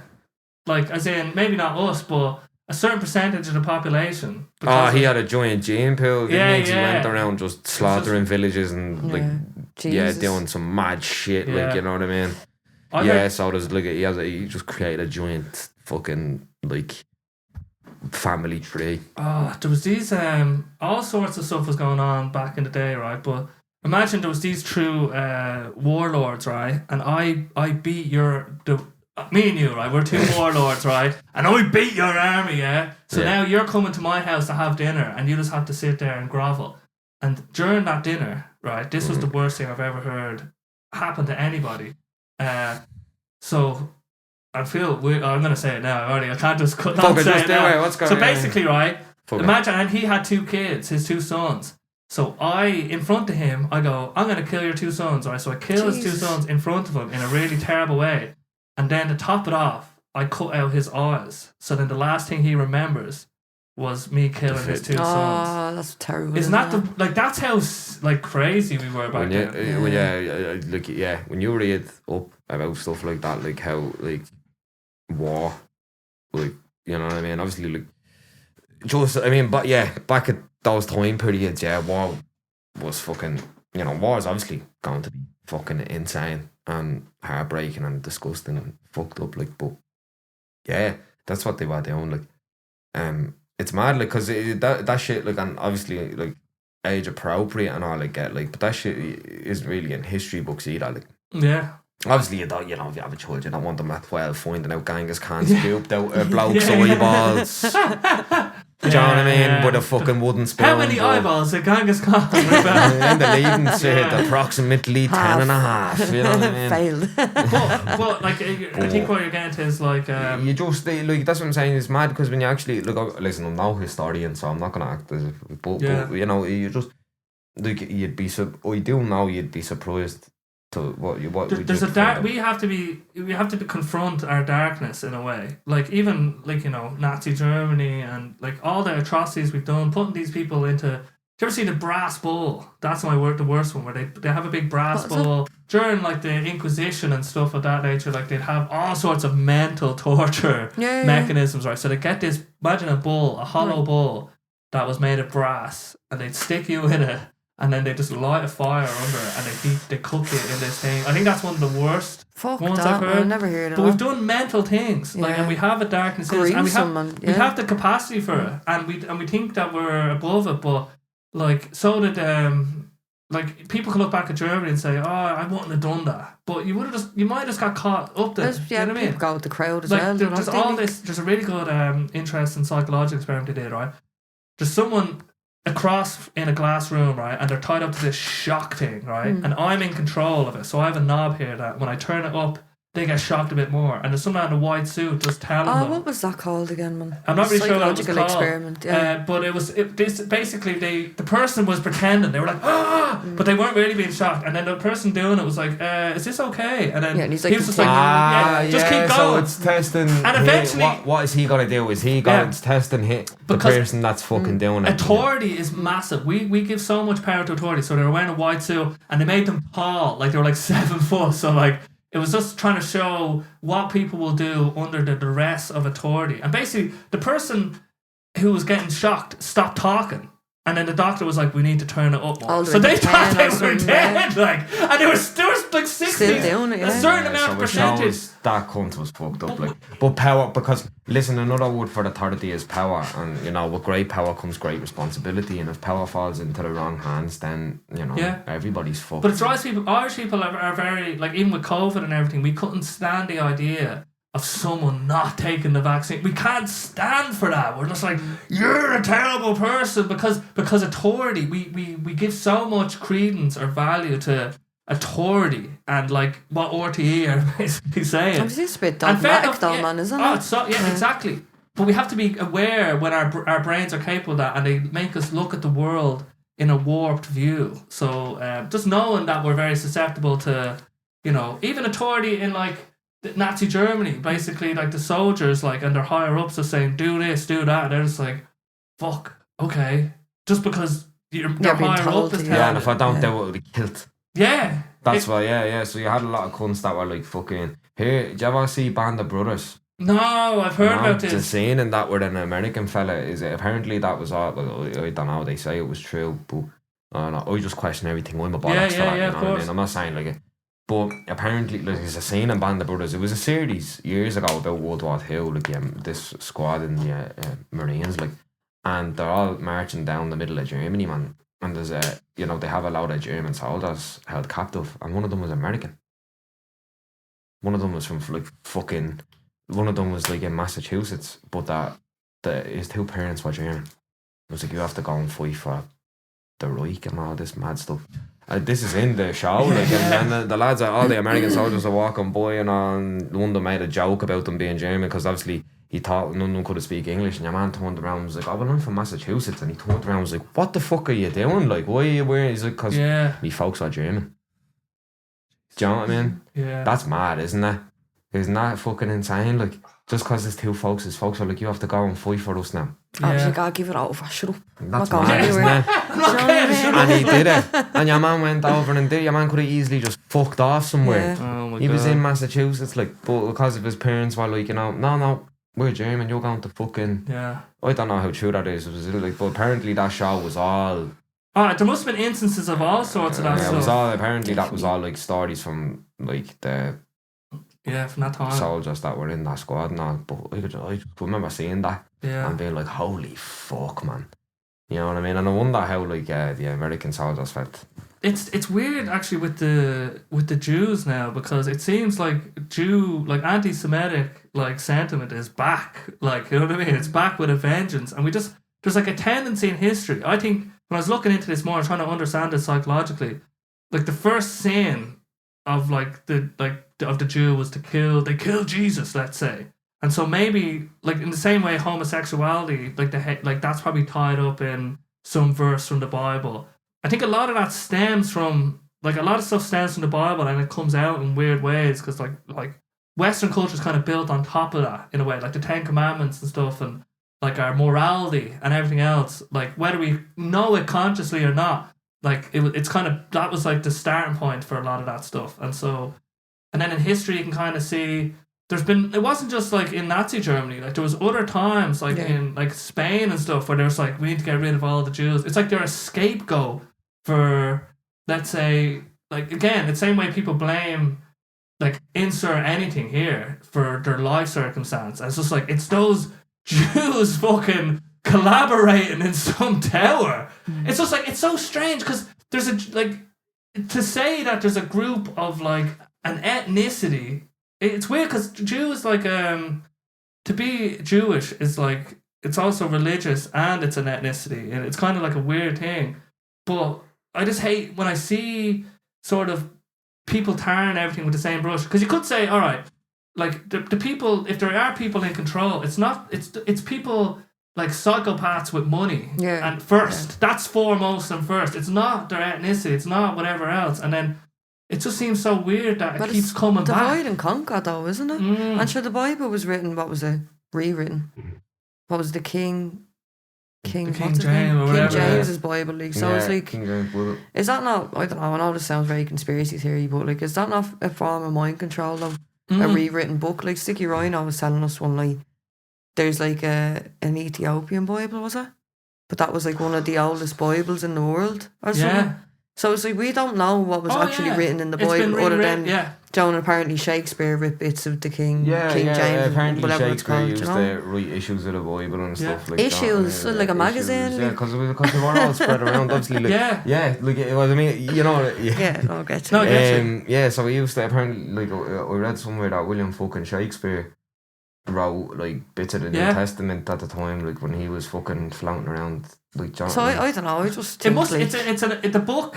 Whatever the words are in that book, like, and the credibility that we give it, we have to realize that it was written by loads of humans throughout time, and whether we like like people that take all like that's the book that we have to listen to or whatever. I think that's always a mistake. You know what I mean? Because yeah, but look what it's doing to the world. Like, obviously it's not just that, but I just think divide and conquer has been a thing for God knows how long. but And it's so easy to use scapegoats, like people as scapegoats, and like God knows who else, do you know what I mean? well, like I mean, there was all the book burnings. Let's say like the trying to like get a hold of information and what people had the access to has always been a function of power. Let's say, you know what I mean? Yeah, but they don't want people to, they don't want people to think for themselves. And by day, it could be government.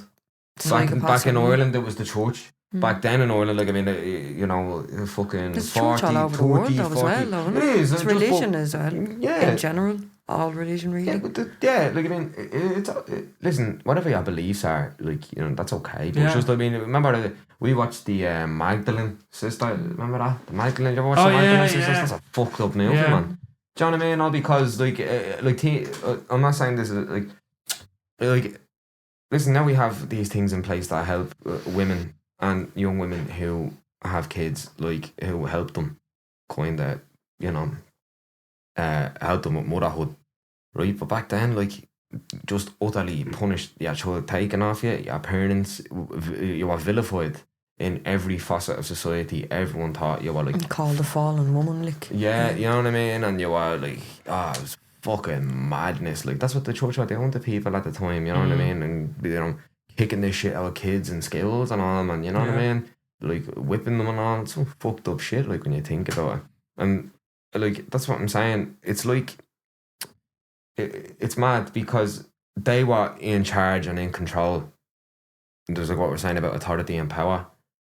And, like, the consequences were dire if you didn't necessarily agree with it. Like, even if you didn't agree with it, even if you, like, not necessarily rebelled, but if you had anything outside of the common, like, perspective that was forced onto people, you were, like, fucking tortured and, you know, exiled for it. Yeah. Up until, like, as recent as fucking nearly 30 years ago, there was still certain parts. And at the end of the Magdalene sisters, I said the last Magdalene laundry place... 96, wasn't it? 98. 98, was it? 1998. Meaning that women... What? Yeah. Oh my God. 1998, like, meaning that, like, in 1998, young women who had a child out of wedlock and whatever the case may be, were fucking sent well, to it might these... not have been... Who knows? Maybe some of them, but I don't think the majority of people who had like... Oh no, of course, not the majority, but it was still... I think there was other, like, maybe the people that were there for a long time are still there. And sorry, she's right. I don't know, wasn't there? No, but I'm just saying... Do you know what I mean? But the fact that that institution itself was still... up and running. That's the main thing. It's crazy, isn't it? But it was an industry, though. It was an industry. They profited from it. Yeah. They profited. It was slave labour. It was. Yeah. They were getting labour out of it. And that's the thing, like, that's what I was telling you, with great power comes great responsibility. And when it falls into the wrong hands, sometimes I really, like, the church used religion as, like, it did. Well, it's facts, like, the church used religion to gain power, political as well, over Ireland at the time, and to earn profits from it.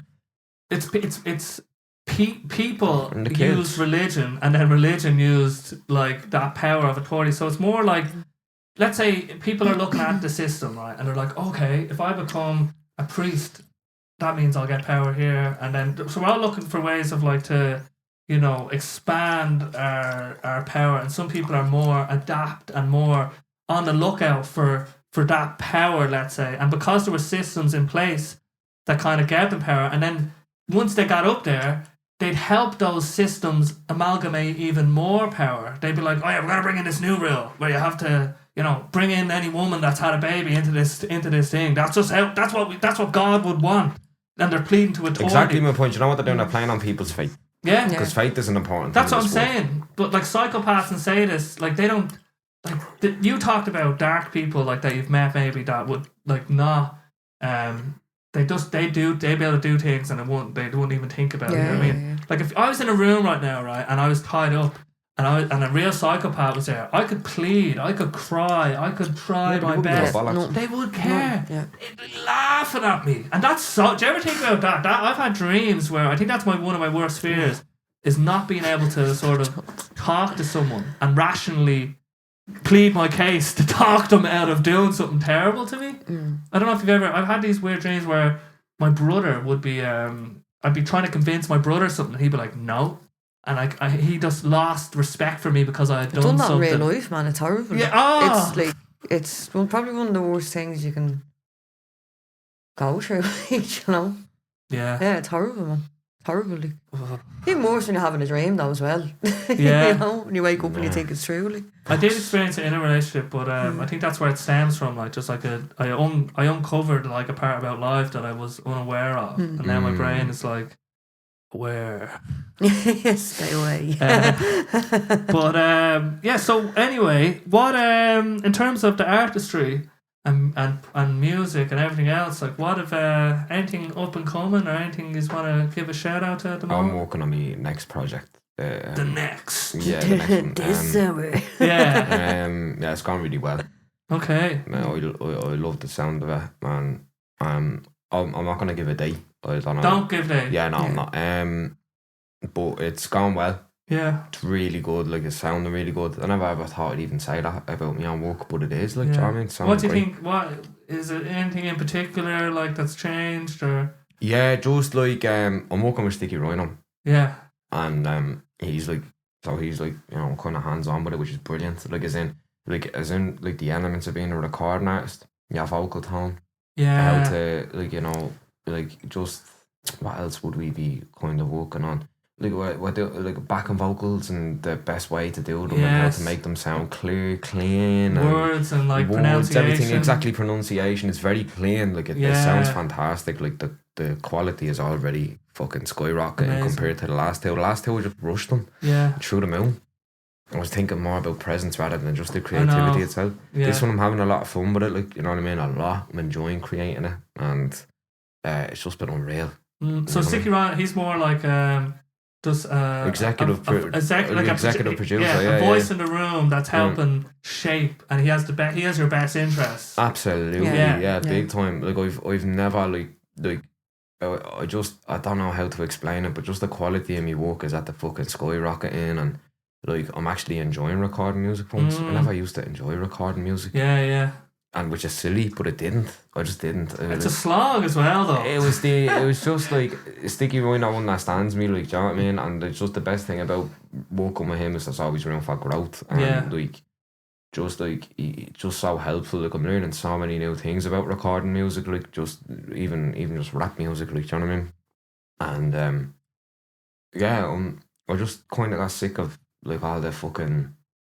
Like I just got sick of people like telling me how I should do things and what. Like I mean, I know that sounds a bit oxymoronic because Sticky Rhino's advised me how to. But certain people, I mean, like, you know, your music should sound like this, and why don't you do this and that? And then I'm trying to, and I'm like, just no, I'm gonna just do what we want to do because I enjoy it and I love it. Like, do you know what I mean? So what's the so there's obviously a difference then with your relationship with Sticky Rhino, that it's a different type of relationship. It's a different type of voice versus those other voices. Like maybe you have a different. They were just opinions from people that would be like, why don't you, you know, like it wasn't people I was working with, just people in general, and just then I started trying to write like that, like under them opinions, like, and I was just so limited then. I didn't write for 8 months, nearly a whole year. Yeah.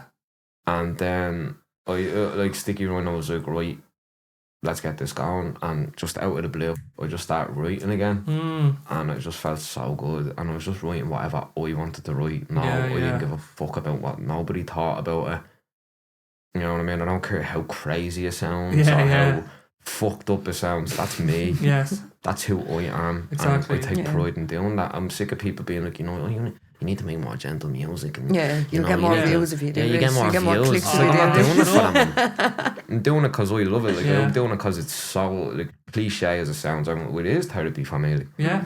you know what I mean? The old grey top is a mad place to be, especially in mine. It's mental up there. You need to be able to live with your art as well. Yeah. Like Exactly. you can't live with yourself if you know that you're just doing the little TikTok dance because Yeah, I'm like not doing the any of that. just to get I'm not someone doing to any look of at that. something, Like yeah. fucking, I'm just not doing any of that. I'm doing it like I said, I did my life for 8 months, man. Yeah. Nearly a whole year, not one fucking thing. That's like mad. since the last one, I just didn't write, Yeah. and I just got fed up and a pain in my bollocks with it all. It A whole happens, lot of it.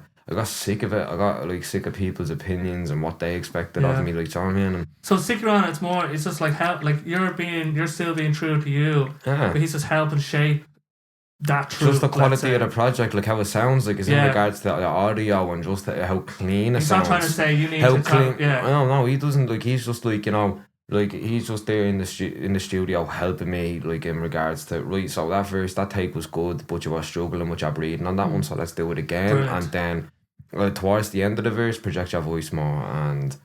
Right Yeah. now, here Because he can hear he's an observer, so he can actually help. Oh, you're not seeing this, but you're actually running out of breath here. He's just been essential to my growth, and I'm not saying like, you know, it's just like it gave me the confidence to be Kaycii, like, do you know what I mean? Yeah, Like, that's what you needed though, isn't it? Yeah, like alright, I'm gonna write about Instead of someone just letting you go the whole through the song, be like, yeah, that's deadly, man. It's like instead of giving Yeah, you that's something. deadly, man. like he'll tell me, yeah. you're bang on the It's like, button, listen, babe. Like he's like, nah, that could definitely be better, brother. You could put a bit more effort into that, so we're gonna give it another go. And I'm like, right, deadly, like, do you know what I mean? And he's just very encouraging as well, and like, yeah, I'm just really excited. Yeah, it's good because it helps raise the bar for everybody. You know what I mean? Like we're not just like what would it look like if we gave this our best effort? You know what I mean? Yeah. I haven't worked like this in years, though. Yeah. And like, I'm in the studio till 2 a.m. on work days, but it's worth it. Where's the studio? Is it pirate? I'm not. No. Secret I'm not the location. secret location. Yeah. I'm not disclosing that. Not but, disclosing. Yeah, I can't just. Cut that bit out. No, that's great. No, I just can't. No, I'm only messing. I don't really care. But yeah, fucking. Like that's like, man, like on weekdays I'm there till 2 a.m. sometimes, or well, 1:30 or whatever the case may be, just late, because I love it. Like we haven't had fun recording in fucking years, like, do you know what I mean? What's And the excuse me, sorry. Where are the beats coming from and stuff? YouTube. I'm just buying them all. I like them. Like I like what I'm using. I mean that they just that's great. they just sound me. Yeah. Do you know what I mean? Like That's kind of. that's perfect. Like. And I'm just being my usual self, writing about the craziest shit we can think of, and just some fucking mad, super duper trippy, fucked up, mentally screwed up shit, and I love it. Like it makes me feel so happy, like, because I got sick of always putting myself in a box based on the perceptions of other people. Like, do you know what I mean? Alright, fair enough then. Do you know what? Fuck it. Like, I'm Kaycii. I can't hide who I am. Yeah, I do this for a reason. Like, I talk about those things, one, to piss people off, and two, because it helps me. And that's just being out straight with you. Because like I said to you, it is so like my mind is a weird one, man. It's a mad, like, it just, especially after finding out of like ADHD. Like, I'm not just putting it down on that. It just makes things interesting now, and I understand why. What do you think it's giving you? Like, let's say you might have had an inkling that you had it, but now that you know, what do you think has changed? I'm just more accepting of it now, of who I am. I'm a bit of a dozy bollocks. Okay. You're not a dozy. Oh no, it's just a joke. I'm just messing. But no, on a serious note, like, I've lost jobs and all over like certain things. I'd be like, why am I like this? Like, but I can't help it for some reason. You know what I mean? Why does my mind just? Yeah. And like, I'm asked to do something. Like Phil Kenny was explaining to me, and Luke Clerk, and legend, absolute hero. He's sending me loads of like podcasts and stuff on ADHD, because like I looked it up, right? And like, just because I'm not gonna lie, I'm gonna be out straight, I thought it could have been something on the lines of autism. So we just looked it up out of interest and out of curiosity to see, okay, yeah, cool, let's have a look at this and see what we can get out of it and see what I can learn. And then I looked up ADHD, and again, I wasn't self-diagnosing, I was just exploring the possibility of what it could have been. I wasn't self-diagnosing, do you know what I mean? But when I did look at the symptoms of ADHD and all, and just what it entails, I was like, you know, and I started learning things like about why when I'm in work and someone asks me to do something and 2 seconds later I completely fucking forget. And Luke Clerk was explaining to me that's like it's like executive function or something. Executive dysfunction, I think. And Phil Kenny was telling me like people with ADHD, that working memory can be terrible. But I was like losing jobs and all over that shit, man, and I was there thinking there was something severely wrong with me. I was like, I'm a fucking moron. And then just the relief of, oh no, I'm not a moron, I just have ADHD, it's okay. I got a condition. Yeah, you know, I got a and again, I'm not looking for a crutch, like, because people were saying that to me over the last year, that, like, you know, you can't use it, and I'm like, it's not, I just want answers, that's literally it. So I know why my brain works the way it works, like, do you know what I mean? And you know that I know, I'm just more accepting of myself, do you know what I mean? But in regards to like the mental health stuff and all, like writing the mad crazy shit and all, that just helps me, like, it really does, man. Like, I don't What was it like when you weren't writing for 8 months? Depressing as fuck. I was just shelling myself, like, I just didn't write. And like, again, I'm not blaming other people on why I didn't write, being like, oh, it's just I was trying to write, like, and we just kind of, it's my fault as well, like, because I was here trying to, like, just be, like, I was focused on, like, relevance rather than artistry. Like, that's such a silly thing. Like, I knew what better. What does that mean? You know, just being relevant, being like in regards to, like, I was more focused on the type of project I was putting out for relevance rather than just the sake, rather than just focus on my creativity. Yes. No, I don't get no, and that the reason I say it's silly is because I knew better. Yeah. You know what I mean? And you can get pulled into it. Yeah, you do, and it's bollocks. I need to be releasing this, I need to be doing that. Yeah, exactly, I need to be doing this, and this is the type of music I need to be releasing, rather than just being fucking me. Yes. And then once I don't know what happened, man, but again, Sticky Rhino just came to me, and we have an environment now where I'm comfortable.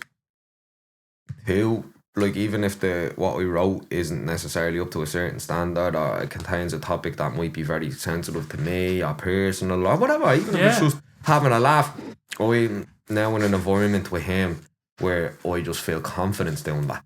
And I haven't had that in such a long time, and it just got me excited working with him. That's what had me writing, because he gets me. Yeah. Do you know what I mean? And it's okay if people don't get me. That's of fine. Course, I'm not talking about, like, you know, if they don't, that's cool, but he gets me. He likes your stuff, so it's like... In a sense, well, he does like me stuff, fair play to him. But no, but some people will like your stuff, some people won't. He gets me, yeah. Like, as in, he understands why I am the way I am. Yeah. Why I'm talking about crazy shit in my songs, and why I'm vulgar. And it's better making art out of it than actually doing something silly, like when you... Now listen, I'm in a great place mentally, it's just obviously sometimes, like, you know, of course, I'm human. I'm going to be there's going to be times where I'm depressed as fuck, and there's going to be times where I'm going crazy, and that's who I am, you know, and that's where the art comes in, and that's why I love it. Like, and you know, just I'm going to keep rapping about being terrified of thrown into a psych ward one day. I'm going to rap about fucking wanting to you know, fucking, I don't know, something funny, wanting to burn down someone's recording studio or some stupid shit. I'm gonna do that because it just gives me relief. People will resonate with certain parts of it. Like, even when you're saying, like, thrown into a psych ward, I've had these experiences where I feel like an alien in my own body. Like, I've had at one period, like a few years back, where, like, it went on for a few days and I kind of got settled, but I was really, for that time, it felt like I was so disassociated from reality, and I was just kind of like walking around in my body. And then I woke up a few weeks ago in the middle of the night, and I just felt like, because sometimes it's very overwhelming when I start thinking too much about reality and like what is it, everything, and then suddenly a switch happens, and then I disconnected, and I've had experience with mushrooms maybe that showed me what mental illness might look like in various forms, and so, like, it is scary to think, what if you lost your mind? I feel like I have, though, but just over the years I've gotten better with lost or just changed? No, lost. 1,000,000%. Yeah. Like, I'm batshit crazy, man. I'm no shame in admitting it. Oh, you're not. No, I'm like, what goes on up here is fucking insanity, like. But I'm older, And I've learned of great ways of dealing with that, healthy ways, you know what I mean? And like, well, I think we're all, like, so like I'm always analysing myself, but I can very, very into, like, I'll just overanalyze social situations and what I said and how everything was perceived and how was everything okay. And me and my brother would do this, like, let's say if we had an interaction with a shopkeeper, right after, without even thinking about it, we're like analysing it and analysing the type of interaction we had at a kind of funny level. But I'm very aware of moments like that, and I'm very like calculating in how it went. Yeah. Like I always wanted. I guess my bias would be I can't really ever get hold of the thoughts because like they're just like weird thoughts. But it's like I want it to have been a good conversation. You know what I mean? Yeah. And I feel good when that was good, and I feel bad when it was bad in a weird way. But there's like a weird thing in my brain about that.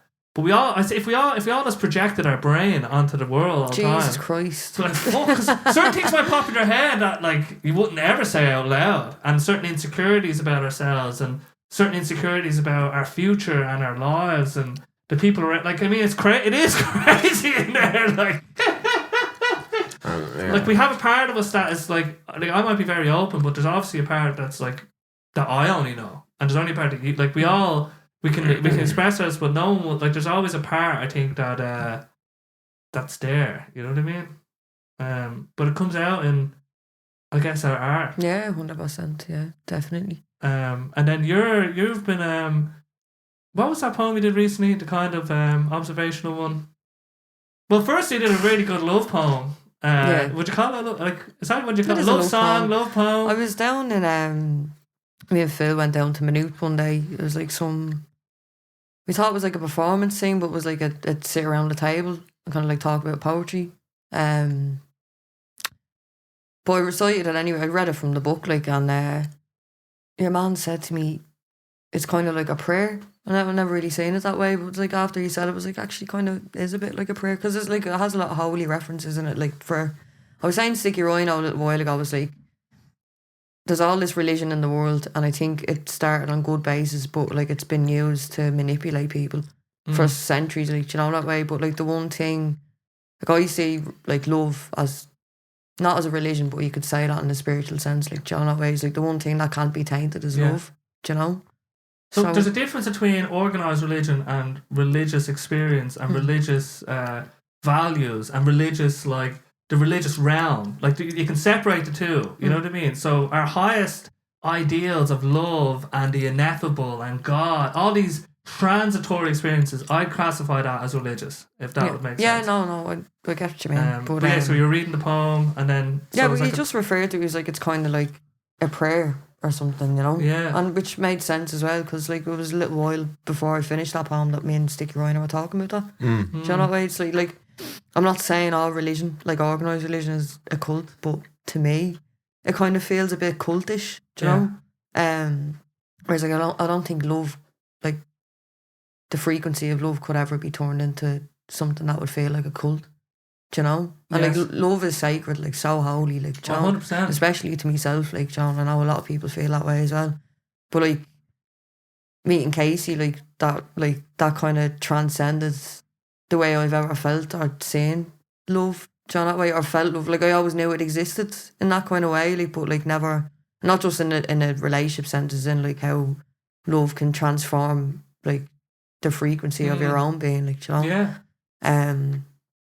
So I kind of wanted to get it down in some sort of way that like I could make sense of it, because it's really hard to explain. You can't explain that shit. You were even saying that when I sent it to you, you know. A lot of art is just trying to say I love you in more elaborate ways, like trying to get at it, but we can never get at it. Yeah, do you know. But you had it is a love poem, you could say. Definitely. Like I wrote it because like I'm always on the road, even at home, even if I'm not like performing. Like I go on the road. I might fuck off down to the country. He's like, I've had enough of this, Kaycii. Look, I have to go. Yeah. Do you know, I love it. He's like, yeah, Grant. Yeah. Just be safe, you know. And it's the fact that he respects like the reverence of freedom. Like that he respects that I have this freedom that I need to fulfill in myself. Do you know, way like it's like the freedom I always had growing up and moving around all the time. You know, it's like that means so much to me, like, you know, and the fact that I can give that back to you as well is just the most beautiful thing I've ever experienced in my whole life, like, do you know what I mean? But don't cry. Yeah. You embarrass me. Sorry, this is really profound because I met a lad on holidays. It turns out he was 92, and he was full of vigor, and I was trying to ask him. There was a massive language barrier, like, you know what I mean, and like that's what I got. And his wife died like 3 years ago, and I was asking him, what's a good relationship? And I didn't understand what he said, but he just said touch and freedom, and but he couldn't explain freedom. But now I feel I understand what he meant, like allowing the other person, not constraining the other person. Not constraining the person to who they are, like, and who they're meant to find themselves Why to the be. fuck would I want to do that? Of course, but that's what like I just never understood. I didn't understand. I just thought freedom. Maybe he means something else. But now I'm going to take it as he meant this. Hopefully. I'd imagine. Saw touching all that women. Yeah. Oh, Jesus. No, I didn't. He had loads of children as well. Anyway, there was a language barrier. No, but I think that's so important, man, because like, we are individual souls, like, in this strange earthly prison we've found ourselves in this lifetime. Do you know what I mean? But it's like we can come together with other people, like whether it's a like platonic relationship or a relationship, whatever, like. But we all, like, we have to experience ourselves as ourselves before we can experience another person, like, in the right way. Do you know what I mean? Like, and I think it's a constant soul journey that we have right now in this weird little round that we're in, you know? That we have to fulfill in ourselves, that we have to, like, we can do it together, but we'll still always have to do it on our own as well. Do you know? I think they're different things. Yeah, like not fulfilling that is that, like, the way I see it, is that going to bring me back fucking here again? Like, do you know what I mean? It's like, please God, no, like, do you know? But would you, like, it's weird to think, I just don't want to be brought back. Like, fair enough, I've had my, like, bad times and stuff, but, like, I wouldn't want to be brought back, something worse. Like imagine you're, like, somewhere in, like, poverty-stricken India or somewhere where your parents have died and all. That'd be my worst fear. Like, I hope if I get brought back, it's like... Yeah, but you don't know what that experience is going to be. That's what I mean. Do you know what I mean? Like, but as me, Donncha Breen is afraid of that. But maybe it's not even that. We'll just experience it and you'll... Like, no matter what, even if you're getting tortured, the only good thing is that you can hold on to is that, alright, it's going to be over soon because eventually you will die. Even if it takes 100 years. That's the only thing you can take. Fucking hell. Alright, but anyway, let's get back to love. Because it was funny because you were talking about earlier on when you were... if you're getting mutilated, at least you'll have one limb left to go. Back to love. That's how optimistic I am. Like, if you lose one finger, you still have 9 left. You can, like, no matter what, I'll still hold on to that. I'll be dead one day, so it's fine. Is your left nostril blocked? At least you can breathe through the right one. You have an out as well. But because you were saying, like, you rode it when you were on the road a little bit here and there, and then you kind of missed your dance partner when you were on the road a little bit, you know what I mean? Yeah, do you know, but, like, I don't know, I normally, like, I write in all sorts of different ways, but I, like, decided, like, April last year I was going to try this out. And I was like, instead of Kaycii being here in the room, it's like, I'll come up with this concept and a few lines and I'll mess it and I'll play around the poem, like, you know, while he's not here. But then I'm going to be home next week to him, and then I'm going to edit, and then I'm going to try and figure out what else am I going to say and how else do I feel. It was like, I wanted to write in the experience of the moment of him not being with me, you know. And, like, when I'm away, look, I'm not going to lie, and I hope this isn't something, like, I'm not crying, being like, oh, like, I'm enjoying myself, like, I'm enjoying observing and living life, do you know that way? Like, whereas, like, I say that to some of my friends and they're like, what's wrong with you? Like, are you cheating on them or something? I was like, no, that's just who we are. Like, that's what you want for the other person. Yeah, exactly. Like, No, yeah, like, do you know what I mean? Like I said, you can't spend your whole life just being entangled together. Like you're going to repress so much yourself. If you never see them again, it'd be sad. But it's not like... I'd be devastated. Like, no, of course. But, like, touch that one. Now I'm going to be doing it. But you know what I mean? It's okay to enjoy yourself. Yeah, you can exactly. But again, especially as a writer, you need to experience life. Like, I need solitude and... Like, to get out away from my usual environment to write. Like, do you know, I need to experience life to fucking write. But and if fact that I can't be around you to write, then like that's what I have to do. I'm a writer. That's how No respect. I get that. fulfill my purpose on this fucking strange place. I mean. Yeah. But it's like, because I was away from travelling, like I know we came to London and we went to Spain and stuff, but I went everywhere else without him, like especially while I was performing. So it was like, it's just that raw emotion I wanted to experience to write this piece that I had in me that I wanted to do. Like, and it took me months. Like it took, like I didn't touch it when I was home around, you know. Yeah. And it took me so long, but I was so proud of that way that I experimented and doing it. Like because it is like, it's not, let's tap into that raw emotion that I felt at that time. I can't do that. Like I have to feel that raw emotion that I'm sitting in and just get it out. And like even if that means editing at home without the raw emotion's already there, and because I'm reading, I'm feeling it. Yes, you need to capture it in the bottle, basically. Yeah. Yes. So, but I also felt like if I was at home with him and I was writing his poem, I feel like a fucking lawyer. Like I'm not a lawyer. Like, do you know what I mean? I have to be honest in what I'm doing. Like that's interesting. That's the feet I stand on, and I do me art. That's like, the artistic integrity. I think that you kind of have to. That'll help you live with yourself. You know what I mean? But it's funny how, like, if I go through something bad, I'm nearly like, I need to try and capture this, like soon, because when I think about it later, it won't be as strong. Let's say it's like, let's say an earthquake happens, and like the epicenter, the moment that happens, it's like, sorry, there is going to be an earthquake in the future. I'm sorry, right? That's just the way of the world. But and as you move it, like it's real powerful, like in the center. But then, like as you move away, like in time, it's just less. It's still there. Like I think, like. There's certain people, like if people die, I'll never get over it, and I'm just gonna accept that. I'm not gonna say you get over it. It's like no, you don't get over it was always a tragedy. It will always be sad. I don't give a fuck if that's like, if people think that's unhealthy or not.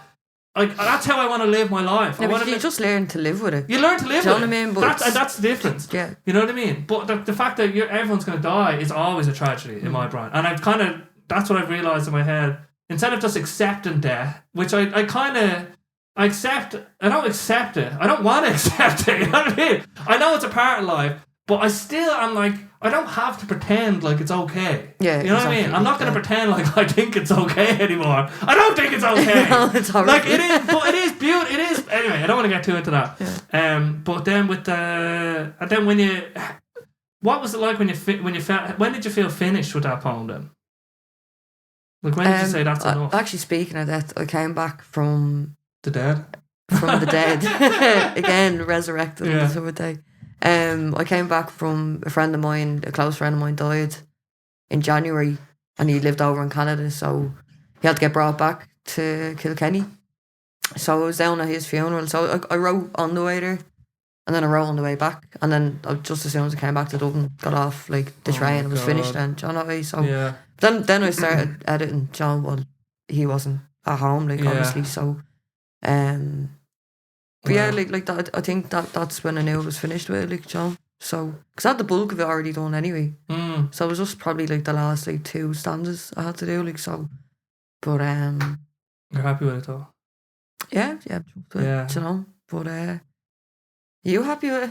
Yeah, well, of course, you know. Better be. It took long enough. Obviously. It's cool. Going like, through all that, like the user sharing, like that aspect of yourselves, as in, because you're both artists, like in a way, so you both get like, I don't know, like you're both very sensitive. We're just sensitive people, like, and not in a way that we notice more about the world. That's why we have opinions and why we have to write stuff down. It's because we're sensitive to stuff that other people wouldn't be sensitive to. It's like you can see it in observation stuff, you can see it in all your stuff, basically. Like, you know what I mean? And we're just sensitive to stuff that people, and that's why maybe I'm like always analysing stuff, because like I'm just sensitive to like. I was on a stag and I felt, one of the people, I was worried that he wasn't getting involved as much because he was kind of like, he wasn't in any kind of particular group. So I'd just be like, make an extra effort, like, and then because I know we'll have it. I just want everyone. I hate for someone to be sitting there, feeling left and out. I just that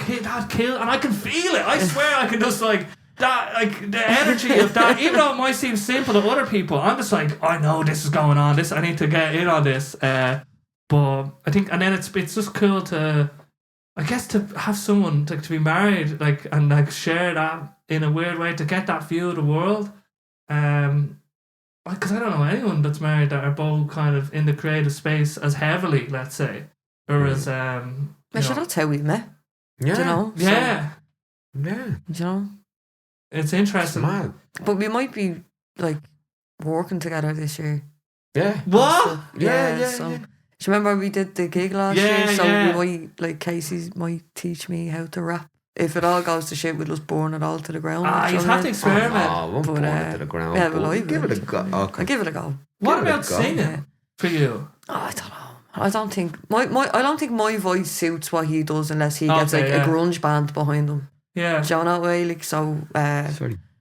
But like, you know, little shouts like ad libs and stuff. Like, I don't know. You can experiment. We're gonna co-write this year, Yeah. and we might that'd be cool. release like a little 5-6 kind of track thing with spoken word and hip hop. But also Yeah. Kaycii might teach me how to rap.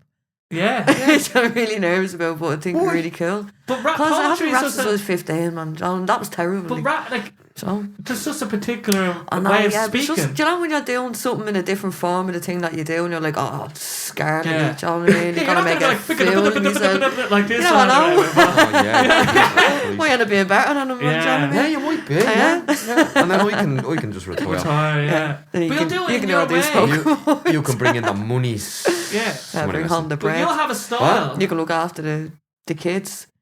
Yeah. All the dogs. Hold on, dogs. touch wood. Dogs, No, that's- yeah. Dogs are the kids. Dogs, yeah. There we go. Yeah, Yeah. dogs be good. Yeah. That'd be cool. Let me see what happens. We're going to work on something. We're this year, definitely working so- on something 110%. Yeah. Yeah. Do you know what I mean? So And probably- You have to make the Probably towards most the out end of of the this, you know year, what I like, mean? Yeah. Yeah. So it's going to be great. I'm looking forward to that. Yeah. It's going to be fucking great crack. Well, I don't know if is there anything else we need to touch on? Probably Or, not. Jeez, how long we here? I don't know. We're probably here longer than the recorded.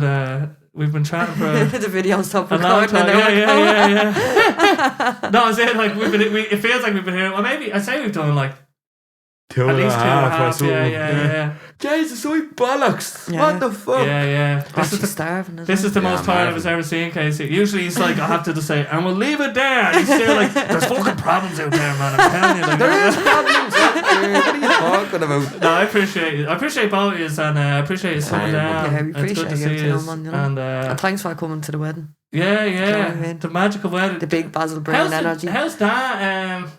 Is it Dan?